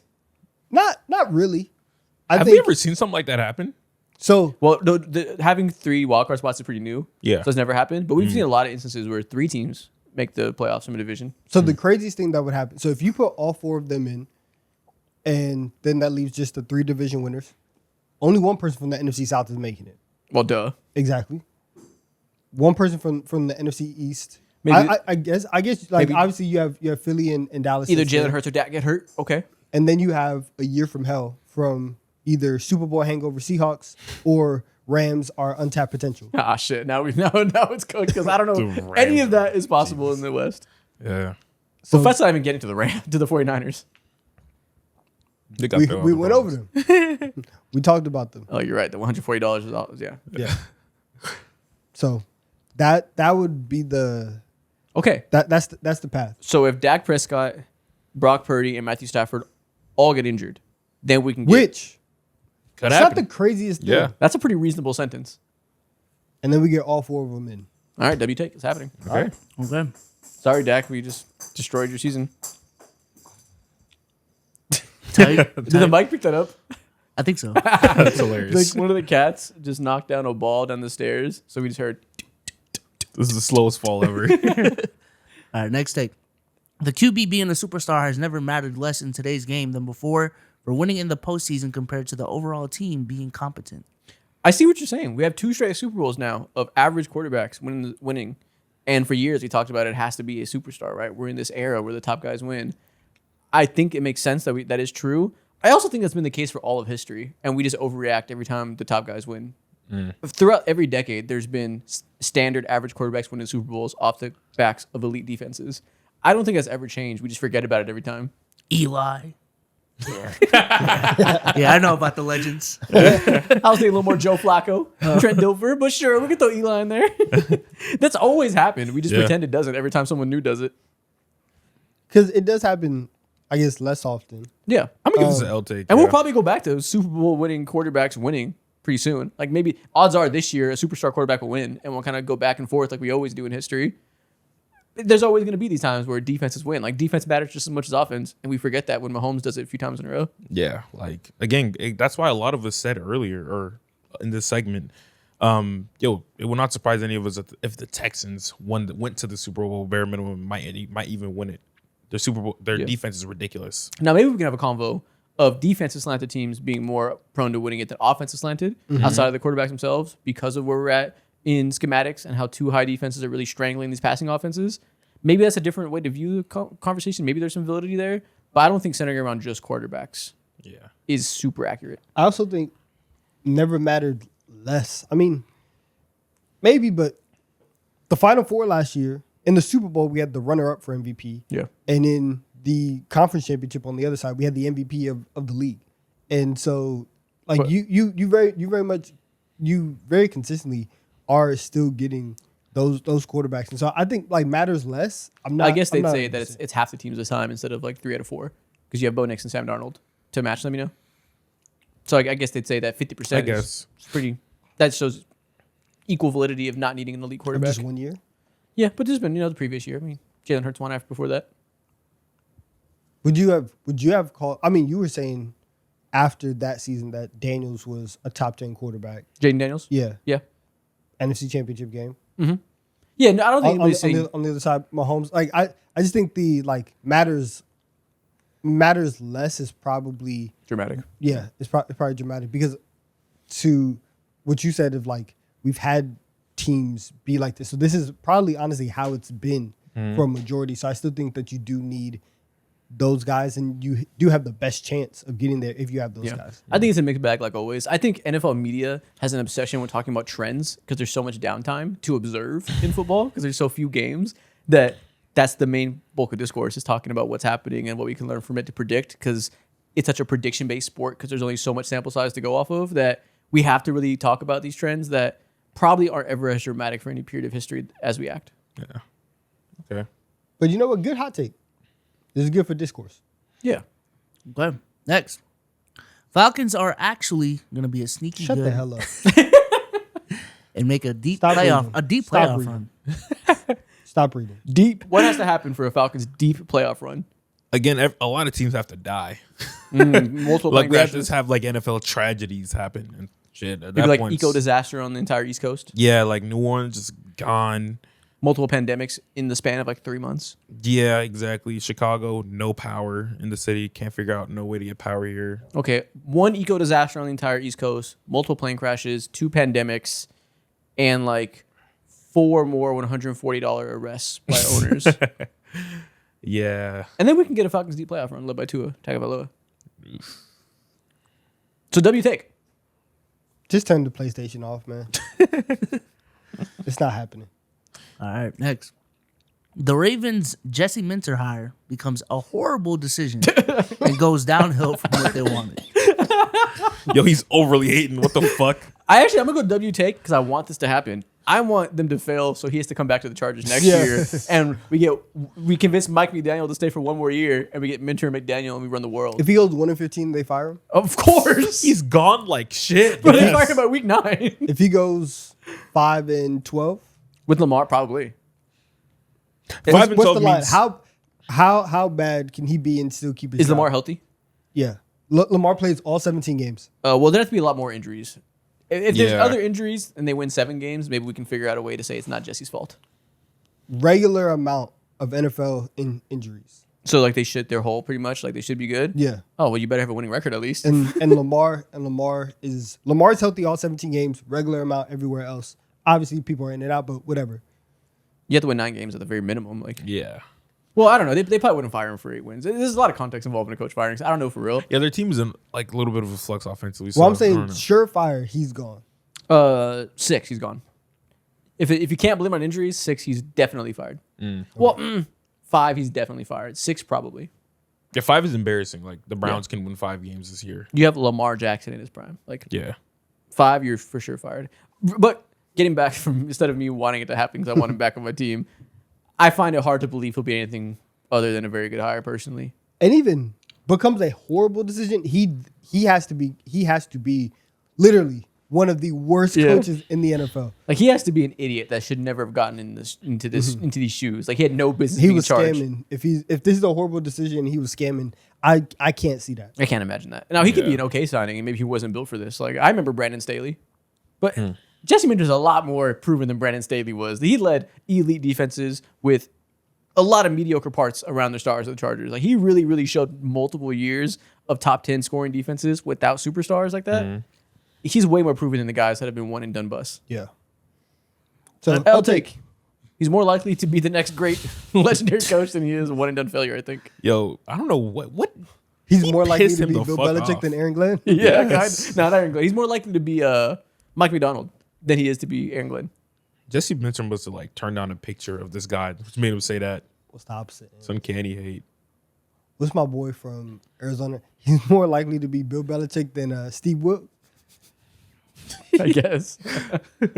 I do think he's likely to be Mike McDonald, though. I think that's like not nobody. Like it's pretty rare that happens, so you can't guarantee it. Nobody can tell you he is Mike McDonald. But if you tell me he's the closest thing to it and like the next best bet to find that guy, cool. I believe you. Okay. All right. Next take. Jalen Hurts is a top 10 quarterback in the league. He's a winner. He's proven the doubters wrong again and again. And I wouldn't be surprised if he's top 5 in MVP votes this year. Top 5 in MVP votes without AJ Brown? A lot's going to have to swing their way. They're going to have to win like 12, 13 games. I feel like this has to be a Jalen Hurts hater trying to set him up. I don't feel like any Jalen Hurts fan would actually say this right now. To say Jalen Hurts should be top 5 in MVP voting when he's having his toughest battle in front of him is rude. You're really setting him up. Like, trials and tribulations are here. He's about to see them. They're like, I'm giving him confidence. Yeah, okay. He's David staring at Goliath's big ass right now, and you're like, he's going to kill that giant. Oh, yeah. Sometimes the giant wins. I've seen this tactic before. With who? You've employed this With me. tactic before? Currently employing it, actually. With who? The Sixers. Yeah, they got to win the finals. Obviously, if they don't, they're failures, and they're not better than Tatum. Yeah. They're not. The whole team is not better than Tatum. But yeah, obviously, I don't expect Jalen Hurts to be the top 5 MVP votes this year. Fuck no. If he's top 5, then he should just fucking win the MVP at that point. If you get into that conversation, you're the MVP. That's how I'm looking at it. Like, that's like the most shocking Jalen thing. Hurts getting in the conversation is better than an MVP from somebody else. Yeah, I don't give a fuck what Drake May or anyone else does, bro. I don't care. He's the MVP. He's coming through like the trenches. It's the ultimate grading on a curve. If you're Yeah. even close to good, MVP him. Yeah, you the greatest. It's like shooting 40% from 3 with no hands. Greatest shooter of all time. Okay, Wait, next. yes, you are. No hands? That's what I'm saying. Straight nubs? That's what I'm saying. He nubbed his way to a championship. Hell yeah. All right, next. Caleb Downs will be one of the most impactful defensive rookies of all time. Of all time. What does it look like? Who are up there all time? Who's up there all time as rookies? I mean, Will Anderson walked in. They were a playoff team right away. I mean, yeah. Him and CJ. There's been a lot of impactful rookies over the years. I think given where the Cowboys were last year and seeing, like, obviously the defense as a whole was bad, but seeing them just get bombed over the top every single week, at least 3 times. If you could drop that number down significantly, I think he could definitely be up there. And from what they've said about Caleb Downs throughout the offseason and throughout camp, they're talking like he is going to be the most impactful rookie of all time. They better be a top 6 scoring defense if he's one of the most impactful of all time. I need 3 pick sixes, 2 fumble recoveries. Jesus. And you got to be second team All-Pro at the minimum. Yeah. Wow. Second team All-Pro, you're a top 5 defense, a surprise to the league, and the Cowboys are the 1 seed. Then we can have talks of, like, in modern history, one of the most effective rookies. Wow, man. That'd be a cool story. That's a lot. That's a lot to achieve. Well, yeah, this says of all time. I got to say some all-time shit. Shit. Okay. Next. He's like, get 5 tackles. Most impactful of all time. Be tough. Lamar Jackson is the most talented quarterback of all time. When you combine how good he is as a thrower with how dynamic he is as a runner and athlete. Decent take. I mean, I don't know if I can say number 1 all time, but if you want to tell me his legs in terms of pure talent and abilities make him top 5 most talented, I guess I see your vision. Yeah, the combination of the legs, mobility, and accuracy and all that, like you can sell me on that for sure. And the accuracy, the way that developed over time, he's insanely accurate. Yeah. Is that, this gets into a weird conversation about talent and like, if it's developed that much, then is it actually talent or just like work ethic, whatever. But I can get behind that as a hot take. I think, especially if you want to say these like top 5, okay. Yeah, and if you want to put him in the GOAT convo, I mean, he's close enough that like I can respect the take if you argue it well. We need the Super Bowl bad, Lamar. I know. Just give me one. If he did win, this would be such a reasonable take. Yeah. If he had a good playoff run and won a Super Bowl and the level of playoff performance matches regular season, this would be mad reasonable. I just need one. That's Most it. talented. But for now, I'm going to go Aaron Rodgers still. Yeah. Or Patrick Mahomes. People are going to say Rodgers, Elway, Marino. Mahomes. Peyton to some extent, all those different without the legs. But Yeah. Rodgers is the answer for now. But Mahomes, give me a couple. I mean, Lamar, give me a couple rings. Maybe this could be a combo. You don't need a couple. Give me one You don't appearance. need one. You need half a ring. Give me an appearance. Oh, yeah, to be the most talented, yeah, you just need to get there. Yeah, make an impressive run and get there, and then we can have that combo. You know how much differently Aaron Rodgers would be like talking about if he didn't get that ring? Oh, very differently. Be slandered forever. And now he's a dickhead. He would Yeah. never get any credit. Tough. Shout out getting it done. Next. Jalen Waddle for 4 weeks will look like the best wide receiver in the league. Not sure which 4 weeks, but those 4 weeks will be magic. W take. I almost guarantee this is true. This is perfectly phrased. There will be a stretch where it's magic, and who knows when it'll happen. Because an injury's coming right after. This ain't even a hot take. Good. Just coming. It's just the truth. It's reciting history. I'm with it. I'll buy it. It's right W here. take. This is honestly W take. one of the best hot takes you've ever gotten in Can the he series. have a? Can he go for 160 this year in a game? Yeah, why not? Yeah. Of course. Once? Sure, Yeah. it's possible. Yeah. They match it up with like a 90 and a 110 and 3 touchdowns. Had that month where it's like offensive player of the month. Yeah. Hell yeah, he can. I can see that happen. Okay. Next. Raiders and Saints make the playoffs. Raiders will be the 7th seed at 10-7. 19th best offense, 11th best defense. Raiders lose to the Bengals 34-20. Saints will be 11-6, 7th seed, 16th best offense, 18th best defense. Saints lose to the Bears 31-21. This is so much detail. And for that alone, I'm going W take. W writing. Lucid Yeah. dream. Jeez. W fan fiction. I like it. God. Okay. Yeah. W take. I guess. You want it more than I do, so you can have it. W. Yeah, I have a soft spot in my heart for the Raiders, so go ahead. And now I have a soft spot for a writer, for a tragic poet in these dark times. You got it. For the modern day Shakespeare. Yeah, you got it. W. Talk about manifestation. Exactly. Wow. Okay. Tua will not be the worst quarterback this upcoming Use a season. damn lie.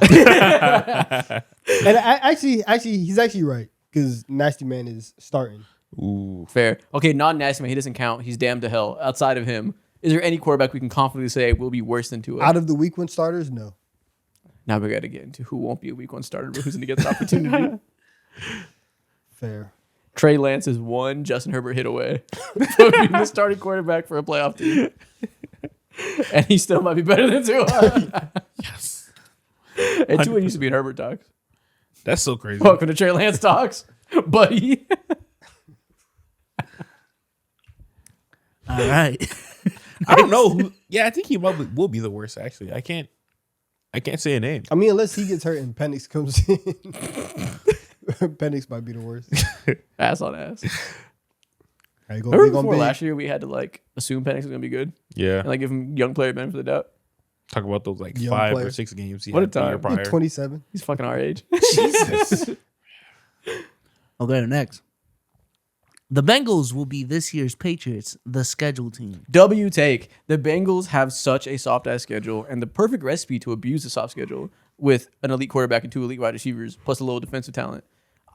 I don't think they're one of the 6 best teams in the playoff picture. I almost am sure they're going to be a wild card team because of that schedule. And I've been thinking about this, but also, you know how they operate in September. They love a 1-2 start. They love going 2-3.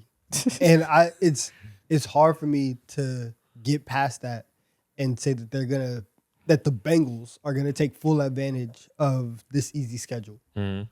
So Yeah. I'm gonna say I'll take. The beginning of the schedule isn't easy. The first 4 weeks they play playoff teams. They play the Bucks, the Texans, the Steelers, and the Jaguars. Yeah, that's 2-3. But after that, Maybe it- 1-3. 7 of the next 8 games, we got Dolphins, Falcons, Titans, Steelers, Commanders, Saints, Browns. They What could the they fuck? could lose 3 of those. Browns another time. Man, we have licks left and right in the middle of the season. That's If they just crazy. endure that rough start, they can go on a run. That rough start's not even that rough too. It's the Buccaneers in week 1. Yeah. The Bucks. Who cares? They gonna get them. they I guess they could. I mean, it can go either way for sure. They might jump on them. I'm not gonna lie. Ruben Bain, chill for 1 week, please. Or don't. I don't care. Bucks healthy, week 1. Yeah. That Mike Ibuka. That is true. Turf toe hasn't come in yet. Hasn't necessarily hurt him too much yet. Okay. All right, next take. They might jump there. The Cowboys start out 0-5, so they call B Souls and ask him to play quarterback as the second coming of Tom Brady himself. He wills the team to 12 straight wins, and they get the 2 seed in the playoffs. But CD and Pickens end up with an injury, so they call up Don, Isaac, and Mo, and they win the Super Bowl with Don winning Super Bowl MVP. Oh, I'm with it. I like it. I'm with it. What am I, tight end? Hell yeah. I'm Super Bowl MVP. Hell yeah. Yeah, I think my basketball skills translate as a quarterback. That You Boris would- Diaw type. You play would style. think Mind you, that, talking about. but it don't. Wait, hold on. Yeah. Hold on. You said your basketball skills translate? And Mind what skills are those? We've been pass recording. first. We asked you 37 minutes ago if you wanted to play basketball today, and you faked an illness so that you wouldn't play basketball. I didn't fake an illness, first of all. And second of all, my skills are my skills. Okay?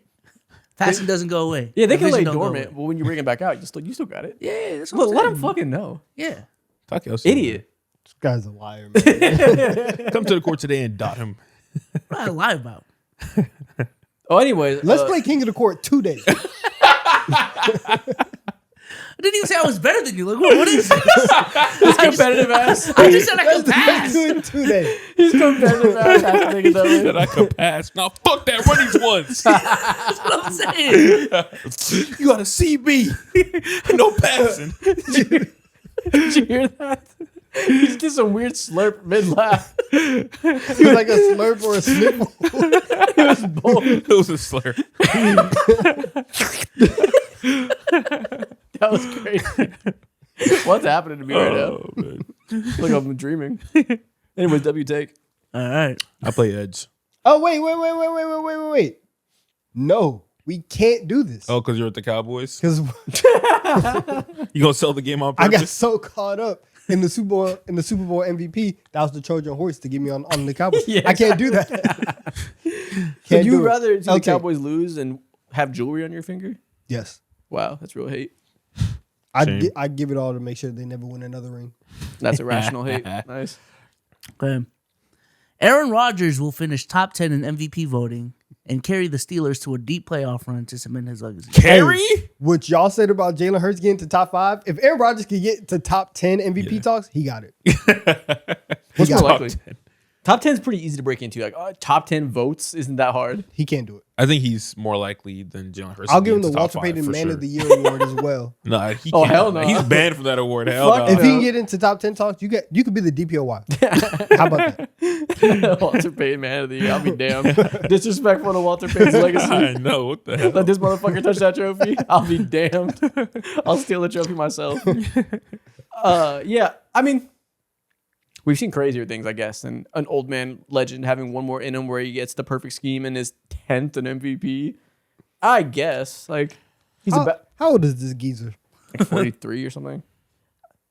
I suppose it's possible. I can't give it a 0% chance. Yeah, this is a W take. I would say I don't like the thought of him like carrying the Steelers. I think it'll be the other way around for sure, and he can have his moments. But if him and Mike McCarthy click, Unc has one more year of 10th best quarterback in him. Okay, it's a picture perfect story that I don't think is going to happen. Hey, I'm not gonna lie, this is white privilege. man. This is crazy. How old is he? He's 42. You overestimate how bad he is. So every time we talk about him, you talk about him like he's fucking Deshaun Watson. To get to top 10 in I don't MVP, think it's gonna happen, but you definitely talk about him like he Shador. Like he he's can't. I think it's very clear. And every time we talk about him, and every time we talk about the Steelers, the number one thing we talk about is like, yeah, everything else around him Yeah. is pretty good to insulate him. He can't do it. I don't think he's great either, but you definitely talk about him like he doesn't have legs. He doesn't have legs. I mean, like, He you talk can't about him, move. you think he's nubbed up. Like you think, No. you think he has wood peg legs. He moves like it. I don't think it's gonna happen, obviously. So 42, huh? Does he have like kids or? Nope. Just Wow. beard grown. Wow. Beard grown, Actually, no, he has a ring. That's not what I asked. family beard grown. Okay. Next. I don't know why, but I think this is the year the pendulum swings back and we get a non-quarterback MVP. Maybe Bijan or even Garrett. If Myles Garrett didn't win it last year when he's breaking the sack record, it's not going to happen. You're wrong. He breaks his own sack record on a Super Bowl caliber team. Way different than breaking on the Browns. and has a million wins behind that. The MVP can't be on the Browns. He just can't. I don't know if the MVP can be on the Rams. this Oh, year. it certainly can. Yeah, why can't they? If he It's breaks, two-stack. maybe that's fair. But if he breaks his own record 2 years in a row on a team that might win the Super Bowl as a 1 seed, this guy might be cooking. That might be the recipe to get the first non-QB. How many MVP. sacks did he have last year? 25? 23 and a half. 23 and a half. So if he gets in and gets 24 sacks, 24 sacks. That's crazy. Matthew Stafford misses 4 games in the middle of the season. They win them all because he has 3 sacks each. Fan fiction time. Oh my He's god, 12 sacks in a month. that's insane. All right. Then we can give Garrett the MVP. Okay. No, I love this writing. Bijan would have to have like 3,000 yards from scrimmage. Bijan would have to invent football. He might have to throw the football himself too. That too. Okay, next. That's it. There you go. Not a bad group of hot takes. man. Yeah, You guys are dreamers, man. Just like that. Have some hope. You guys are dreamers. Decent takes all around. Next thing we're going to do. This is a predictions-based episode. We came out here and we gave one reason to be excited about every team. We're in that part of the year where we're predicting things. We are going to predict the top 10 NFL offenses for the 2026 season. Okay. We're going to pick the top 10 as well as 3 honorable mentions that we think can break into that but are just outside of it.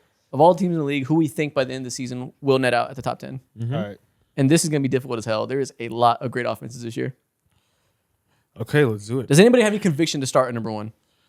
At number 1 or for? Yes. I'll say Cowboys.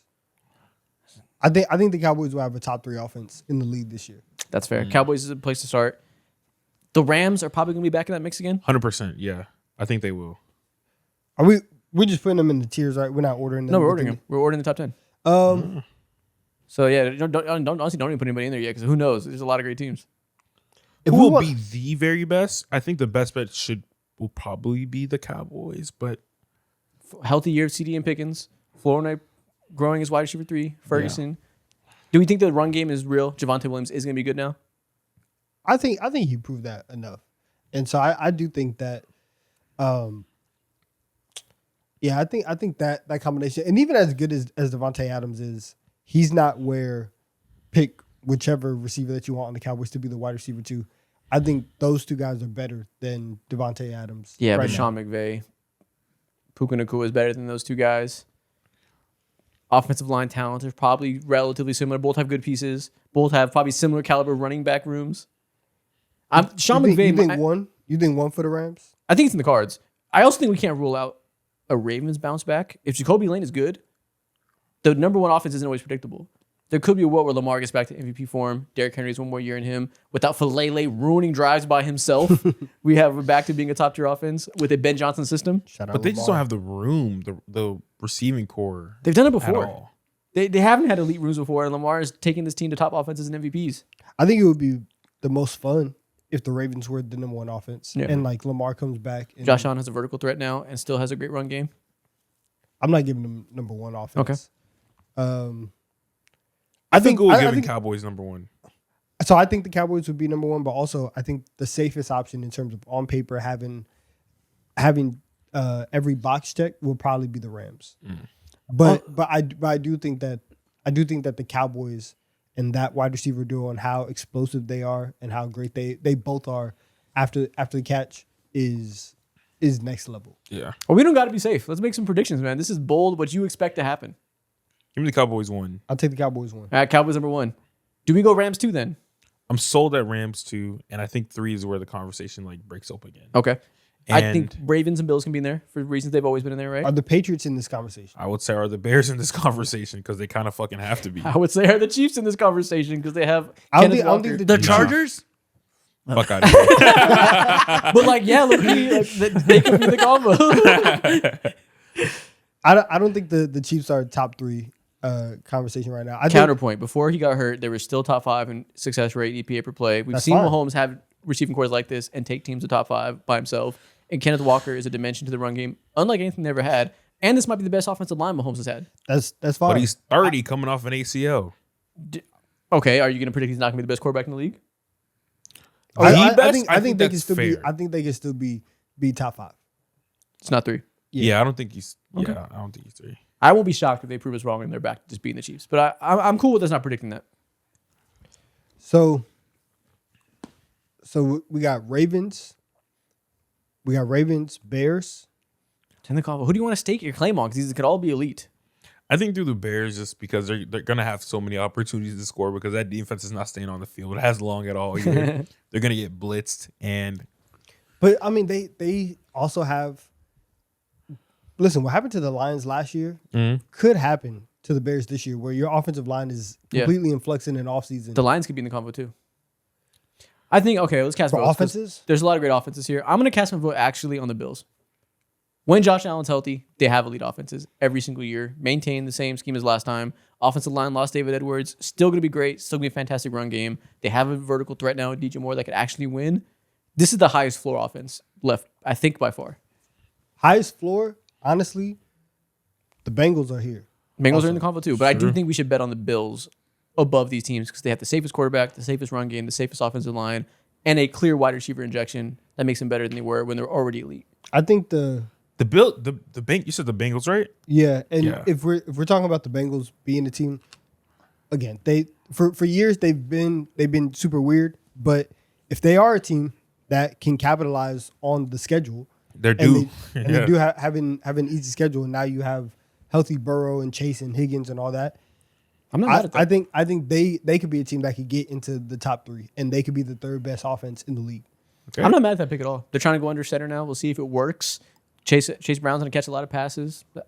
I'm not mad at that. I'm casting my vote Bengals number 3. I like Bengals. I think they're due for it. Okay, Bengals number 3.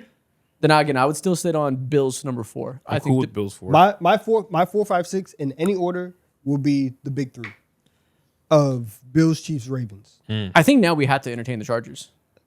They're in that conversation for sure. I think I would go with the other 3. The Chiefs is the one where I'm okay moving them out just because the wide receiver room is so dire. But but Bills at 4, I'm cool with that. Yeah, I think Bills they have too much continuity and clear upgrades to not go for. I think. Okay, that's fair with me. Ravens is a lot of projection because we had to figure out what we think Declan Will is going to do, how we think Lamar is going to adapt to a Ben Johnson system. He clearly can do it. Maybe there's enough question marks there that we don't gotta pick that when the weapons on the outside aren't like elite. Maybe we can go towards some other ones if we feel a little queasy about that. I mean, but Zay Flowers is going to get you 1,200 yards. Like he might not get you 15, but he can get you. Sure. But after that, what's the discussion? You know? He'll get you 1,200. Yeah. Yeah. Chargers versus Ravens. Laban Conky's back. Mike McDaniel. Justin Herbert gets a good coordinator for the first time in his life. Hampton could be really good. I think I like the versatility of what the Chargers can present, whether it be in the run game with these multiple tight end sets, with Ladd moving back into a prioritized role. I got a lot of faith in Trey Harris developing on the outside to being a needle mover. We're can go taking them Chargers from at- a bottom 10 offense We can last go year. we can go Chargers at 5. 10 out of 5. That's a big ass leap. Yeah, Mike McDaniel's a big ass leap. That little man brings a lot of juice. That's crazy. And so it also fucking helps to have Joe Alton Slater back instead of fucking Burgers out there blocking Justin Herbert. True. Okay. I'm gonna have Bradley Bozeman's ass. You're finna get me riled up. So who's 6? You're already there. Makai Becton. 6. Okay, so we got top 5. Going to number 6. I don't think we can let the Chiefs fall that much further. But I Ravens? also don't I feel really like don't believe in the Chiefs. is what I'm Ravens, realizing. Chiefs, Pats, I think are here. Ravens, Chiefs, Bears too. I think I got- Bears have enough question I marks. forgot the Bears. The Bears can, I guess, be back half of the top 10 and it's okay. Ravens and Chiefs, I feel like have such high floors if they can just be regular and keep the offensive lines healthy. If we think that the Chiefs do have a lot of questions, but if we do think that Mahomes is going to get there, then we can give him the nod over Baltimore. Also, the Lions. They fix their offensive line. Gibbs is That's back half of top 10. Okay. This is quite difficult. I think I'll go the Ravens personally. Derrick Henry hasn't lost a step necessarily yet at all. They have a lot of impending rookies who we can assume will make a day one impact. They already look good in camp and did some interesting things in preseason as well. Assuming Lamar has like a healthy year, I don't understand why he wouldn't be up there with Bills in terms of the competency. Listen, crazy things happen every year we don't foresee. Are we foreseeing Jacoby Lane breaks out and is a very good player as a rookie? He can, but also, so I'm cool putting the Chiefs at 6 because I think when we're talking about them versus the Bears, even the Lions, Patriots, their offensive line is much more solidified than the other 3 teams. Yeah, more than the Ravens too. And it gives them a floor of production. So I would go Chiefs 6. Okay, if you go Chiefs 6, I think we have to go Ravens 7. Okay. I'm fine with that. Yeah, Chiefs 6, Ravens Okay. 7. I think that's a cool way to go. Just because the offensive line concerns, losing your starting center with the Ravens, I think they'll be all right. I really have no blocking concerns with the Chiefs. And I think a well-blocked team with Mahomes and Kenneth Walker making the run game crazier than we've ever seen it, they can make do with shitty wide receivers. So last 3, Lions, Bears, Pats. Do you guys think the Jags are going to be a top 10 offense? I guess I can't pick them because all the teams you just named, I have more faith in than the Jags. I also feel like we're disrespecting what the Colts did when Daniel Jones was healthy. Yeah. That like I get they're not sexy, they're boring to pick, and I get you want to be a hater for 2 years in a row. But when Daniel Jones was healthy, they were number one. I don't think that I'm hating, but I think You push your mic away, you fucking hate. we're talking about a He lot of cartoonishly pushed his mic. That's not hating, nothing is. no, but I mean, I think if it's fair to ask questions about other people's offensive line, it's fair to ask questions about a quarterback coming off of a broken leg and Achilles and not give them top 10 status. It's definitely fair, you're right. So I wouldn't put them here. Do the Niners deserve a mention? Yes. Yes, because they have Kyle Shanahan and McCaffrey. Like they're always going to be in these talks. Yeah, exactly. We actually Sterling's there can't. We too. cannot leave Kyle Shanahan off of this if his stars are healthy like they are. Just put them on. Just put them on. Put him at 8. Yeah. Yeah, Let's pencil in. Okay. We can't. They're going to be there. All right. So Lions, Bears, Pats. I think the Pats have to be on here. I think the Pats do, and I also definitely think the Bears should be here as well. The Broncos might get to top 10-ish talks. Maybe they're honorable mentions. I think that's where they are. For the Patriots to upgrade their wide receiver room the way that they did, and bring in reinforcements on the offensive line, they have to be a top 10. Let's go Pats 9. You're right. They have to be. The connection between Drake May and AJ Brown should legitimately break the offensive way. They should legitimately break the way you try to defend them. And then for 10, You're just waiting for the Patriots to go down. Last spot. for 10, we should get an NFC North advocate. sure. It could be Bears, it could be Lions. If we think the Packers are here, if we think Kyler's gonna be a star, that's fine. I think it would be foolish to not expect Caleb Williams to make some kind of leap. So I'm not saying he has to be an MVP, but it would be foolish to assume he's going to be the exact same player he was last year. And it would be foolish to assume none of Burden, Rome, Loveland, etc. get better. so they're gonna have the best offense in the North. Whoever has the best offense, they get the 10th spot. The Lions are so safe, though. But listen, man, last year their offensive line ruined them. They revamped it. They made changes, brought a new coordinator. I don't think it's a guarantee that an offensive coordinator who couldn't succeed with the Cardinals is going to come in here and like automatically make them better. I think he could because he drew up legitimately good run concepts. There's questions there still, though.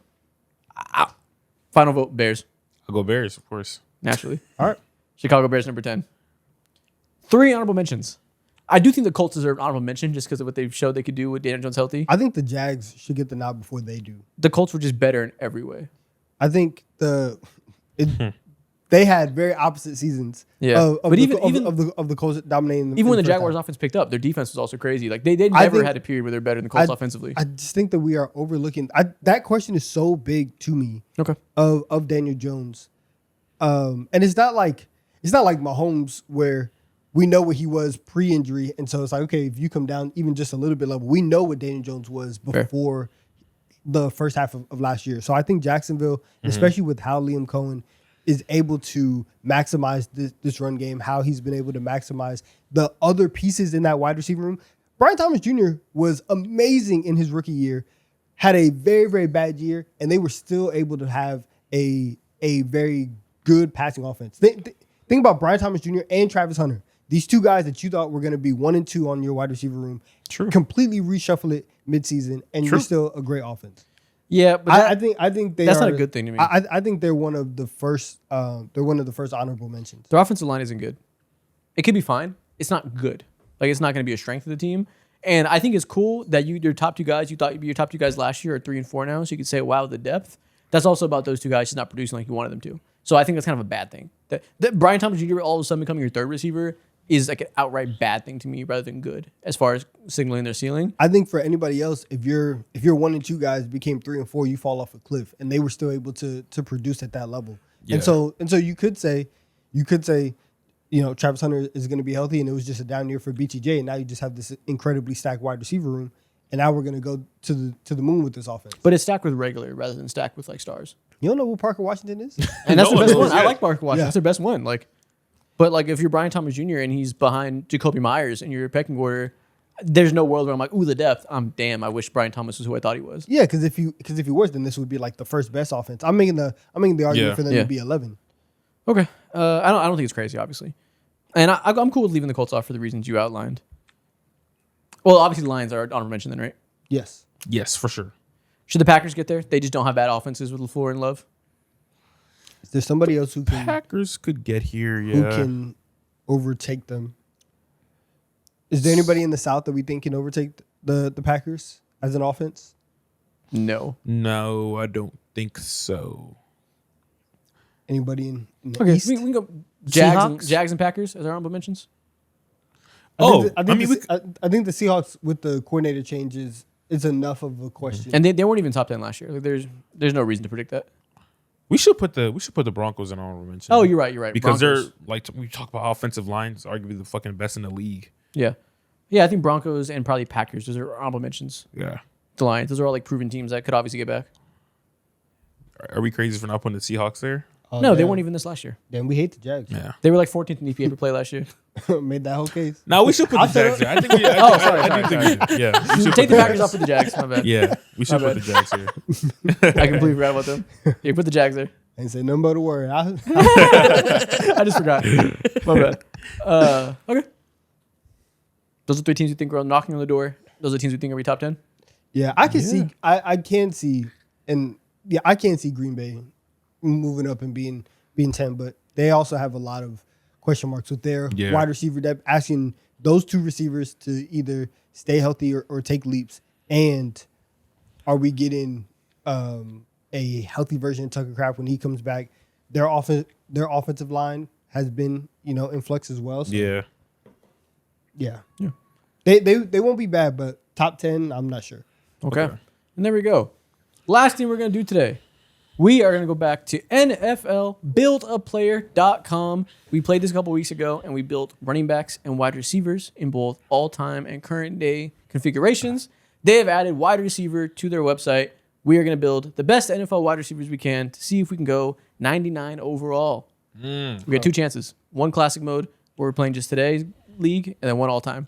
Okay, Let's go classic first. let's do it. We did this on TD3, and we were absolutely fucking fried. I think we got like an 83 overall. We got 99 for quarterback, though, last time we did it for all-time. All right, first spin. We have the Cardinals. Damn. Marvin Harrison Jr. Oh, my God. What's the highest It's rate? just like, Size at A. You know Okay. what the build? yeah, Yeah. that's cool. I can live with that. We can try Vertical to A The minus. archetype. We Yeah. can make his potential. live We up to what he have should have been. The idea here. I like this. That's actually quite perfect. Yeah. Okay. He put on some muscle this offseason too. He's getting stronger. Oh, he's stopping. Yeah, okay. He's strong. Not bad. Next spin. 96 overall. Hell yeah. Great The start. Chiefs with Xavier Worthy. Oh, speed. Speed. Speed. Oh We're my blessed. If Marv was the God. fastest player in NFL Combine history, his joints would probably break, but it'd be great. Also, what okay, his size is at 96. Yeah, let's get that speed, Speed. in. Hell yeah. This is Jeremiah Smith. Okay. Next spin. Perfect. We're at 99. Give me elite hands. Commanders. Terry McLaurin. Shit. Ooh, what are his hands? His hands are a A. It's pretty good. And Body he- control. Body control. Body control is an A as well. He is real good on contested catches, contouring his body. Yeah. So what's more of a rare attribute here? Body control or hands? Honestly, probably body control. I don't know. Either one's cool with me. Yeah, I think Yeah. we can find another guy with like elite hands. Okay, let's go for A plus hands. We go body control A. All right. Body control A. Hey, we're Next. building a demon so far. 99 overall. Okay. All right. Next spin. This is Julio Jones, goddamn. Baltimore Ravens. Zay Flowers. Ooh, what's his route running? Route running is an A minus. Pretty good. I live with Does he that. have anything just straight A? Nah. His release is also A minus though, and after catch is an A minus. Ooh, let's take A minus release. I think we can. A minus after catch? Yeah, I guess. He's small, so give that to him. Let's go A minus release, I think. I'm good with that. Let's do it. Okay.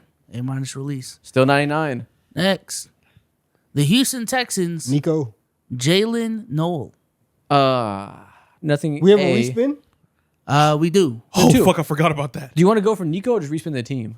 I think They- respin team. They got a pretty honestly. bad wide receiver core overall. Yeah, let's respin the team. Yeah. Yeah. Use our team respin. All right. Respinning team. Please. In the Alec Colts. Josh Downs. Route that? running? Route his running is best an A trait. minus. We'll take that. Okay. He's a great route runner. We'll take that for sure. And if he was the size of Marvin Harrison, well, being the speed of Worthy, he would be Jerry Rice on steroids. Okay. Expand. no. We dropped to 97. Ooh. Damn you, Josh we Downs. had, We we had a need an lot of S night. We tier had a lot of thing. A minuses. We did. Detroit Lions, Isaac Tesla. What's his hands? A plus? A minus. Vertical A minus, B plus hands. Oh, okay. We Respin for Amon Ra or Jameson Williams? Oh, we already have speed though in route yeah. running. So let's just take the vertical. Okay, vertical. Probably gonna fall to 96. Damn. Damn it, man. All right, we need some S's. There's only so many S's in today's league. I know, but Green Bay Packers, Matthew Golden. God, We didn't get one top 10 receiver. what do we have left? have a Hands, awareness, / grit, and after There's catch. no one on the Packers who I want, bro. Hands, awareness, and after catch. we can respin and try to get. I mean, there's no A's here, right? No. So just respin and hope we get a random A from a random category we don't expect. Yeah. Okay. Respinning sickening. wide receiver. We're getting sold right now. And we're getting sold. Savion Williams. God my- damn it, bro. We got an 85 overall now. B plus after catch. All right, B plus after catch. The returner. 94. Fuck. Okay. We need. We didn't elite get a hands. single Falcons, elite player. Jahan Dotson. Oh my God. Dude. Damn you, build a player. Take B Damn. minus awareness. Let's see if we can get elite hands.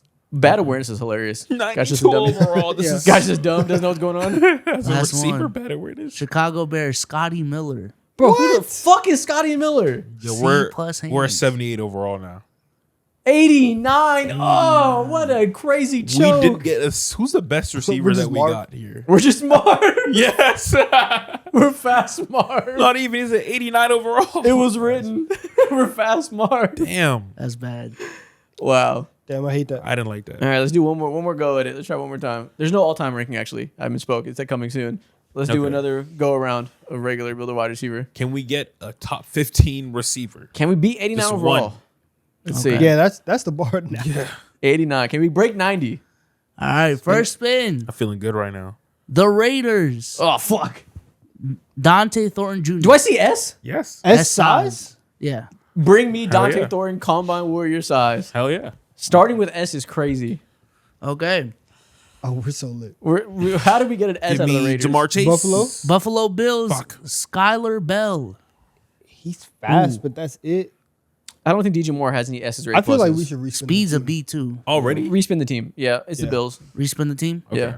Okay. Respinning Give me the team Bengals. to the give me Dolphins. Cowboys. Fuck. for Jalen This- Tolbert. You could not name a worst team to have right now. Respinning to the Dolphins is fucking disgusting. Yo, we got cooked, bro. Oh my I told you God. we shouldn't have used that respin. Fuck. We didn't have. It was Kyler Bell. B plus speed, B plus vertical What is about best. what about B plus vertical? Sure. Because we do have S size, so that does Yeah, kind of balance sure. out.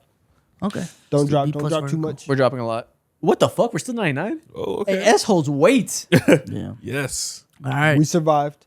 He's 6'5", 220. Chicago Bears, Scotty Miller, A speed. Shout out Scotty. Respin the fucking receiver. Respin the You receiver. don't care like about the all A that for tier. speed? It's not an A. Yeah. Yeah, his speed is an A. Speed's Oh, an A. I thought you said B. Sorry. Oh, Okay, it's an A. Then Okay. A for speed. Let's go. Okay. Oh my God. I almost fucked us. Oh, okay. All right. A speed. Now we found a 98 from an A. God damn it. Buffalo Bills, DJ Moore. Skylar Bell. 2 Skyler Bells. Respin. Respin. Let's hope for DJ Moore's B plus skills. Khalil Shakir. half the DJ catch. Moore, There you go. What's that A? A after A catch? after catch. Okay, cool. Salute. Salute. take All that. it took was 2 respins to land on DJ Moore. We're gunning for A's instead of S's, man. 97? We're cooked. All right, we need another S. All right. Justin Jefferson. Giants, Darius Slayton. I really don't enjoy my experience on this site. B release. Take it. Sure. Pick it. I'm A defeated. 95. Yo. Mind you, we're just trying to get a 90 here. We're gonna go on Yeah. a run. Seahawks. Damn it. Oh, Cooper Cup. Okay. Okay, what's that? What's that A? Right Awareness. Okay. he plays the game the right way. He's a coach on the field. He's okay. always in the playbook. Let's do it. Okay. Rams. Jordan Waddington. Whittington. Bro. Oh my Whittington. God, bro. We never get the stars. They don't allow no stars to be picked. We got the Seahawks and the Rams.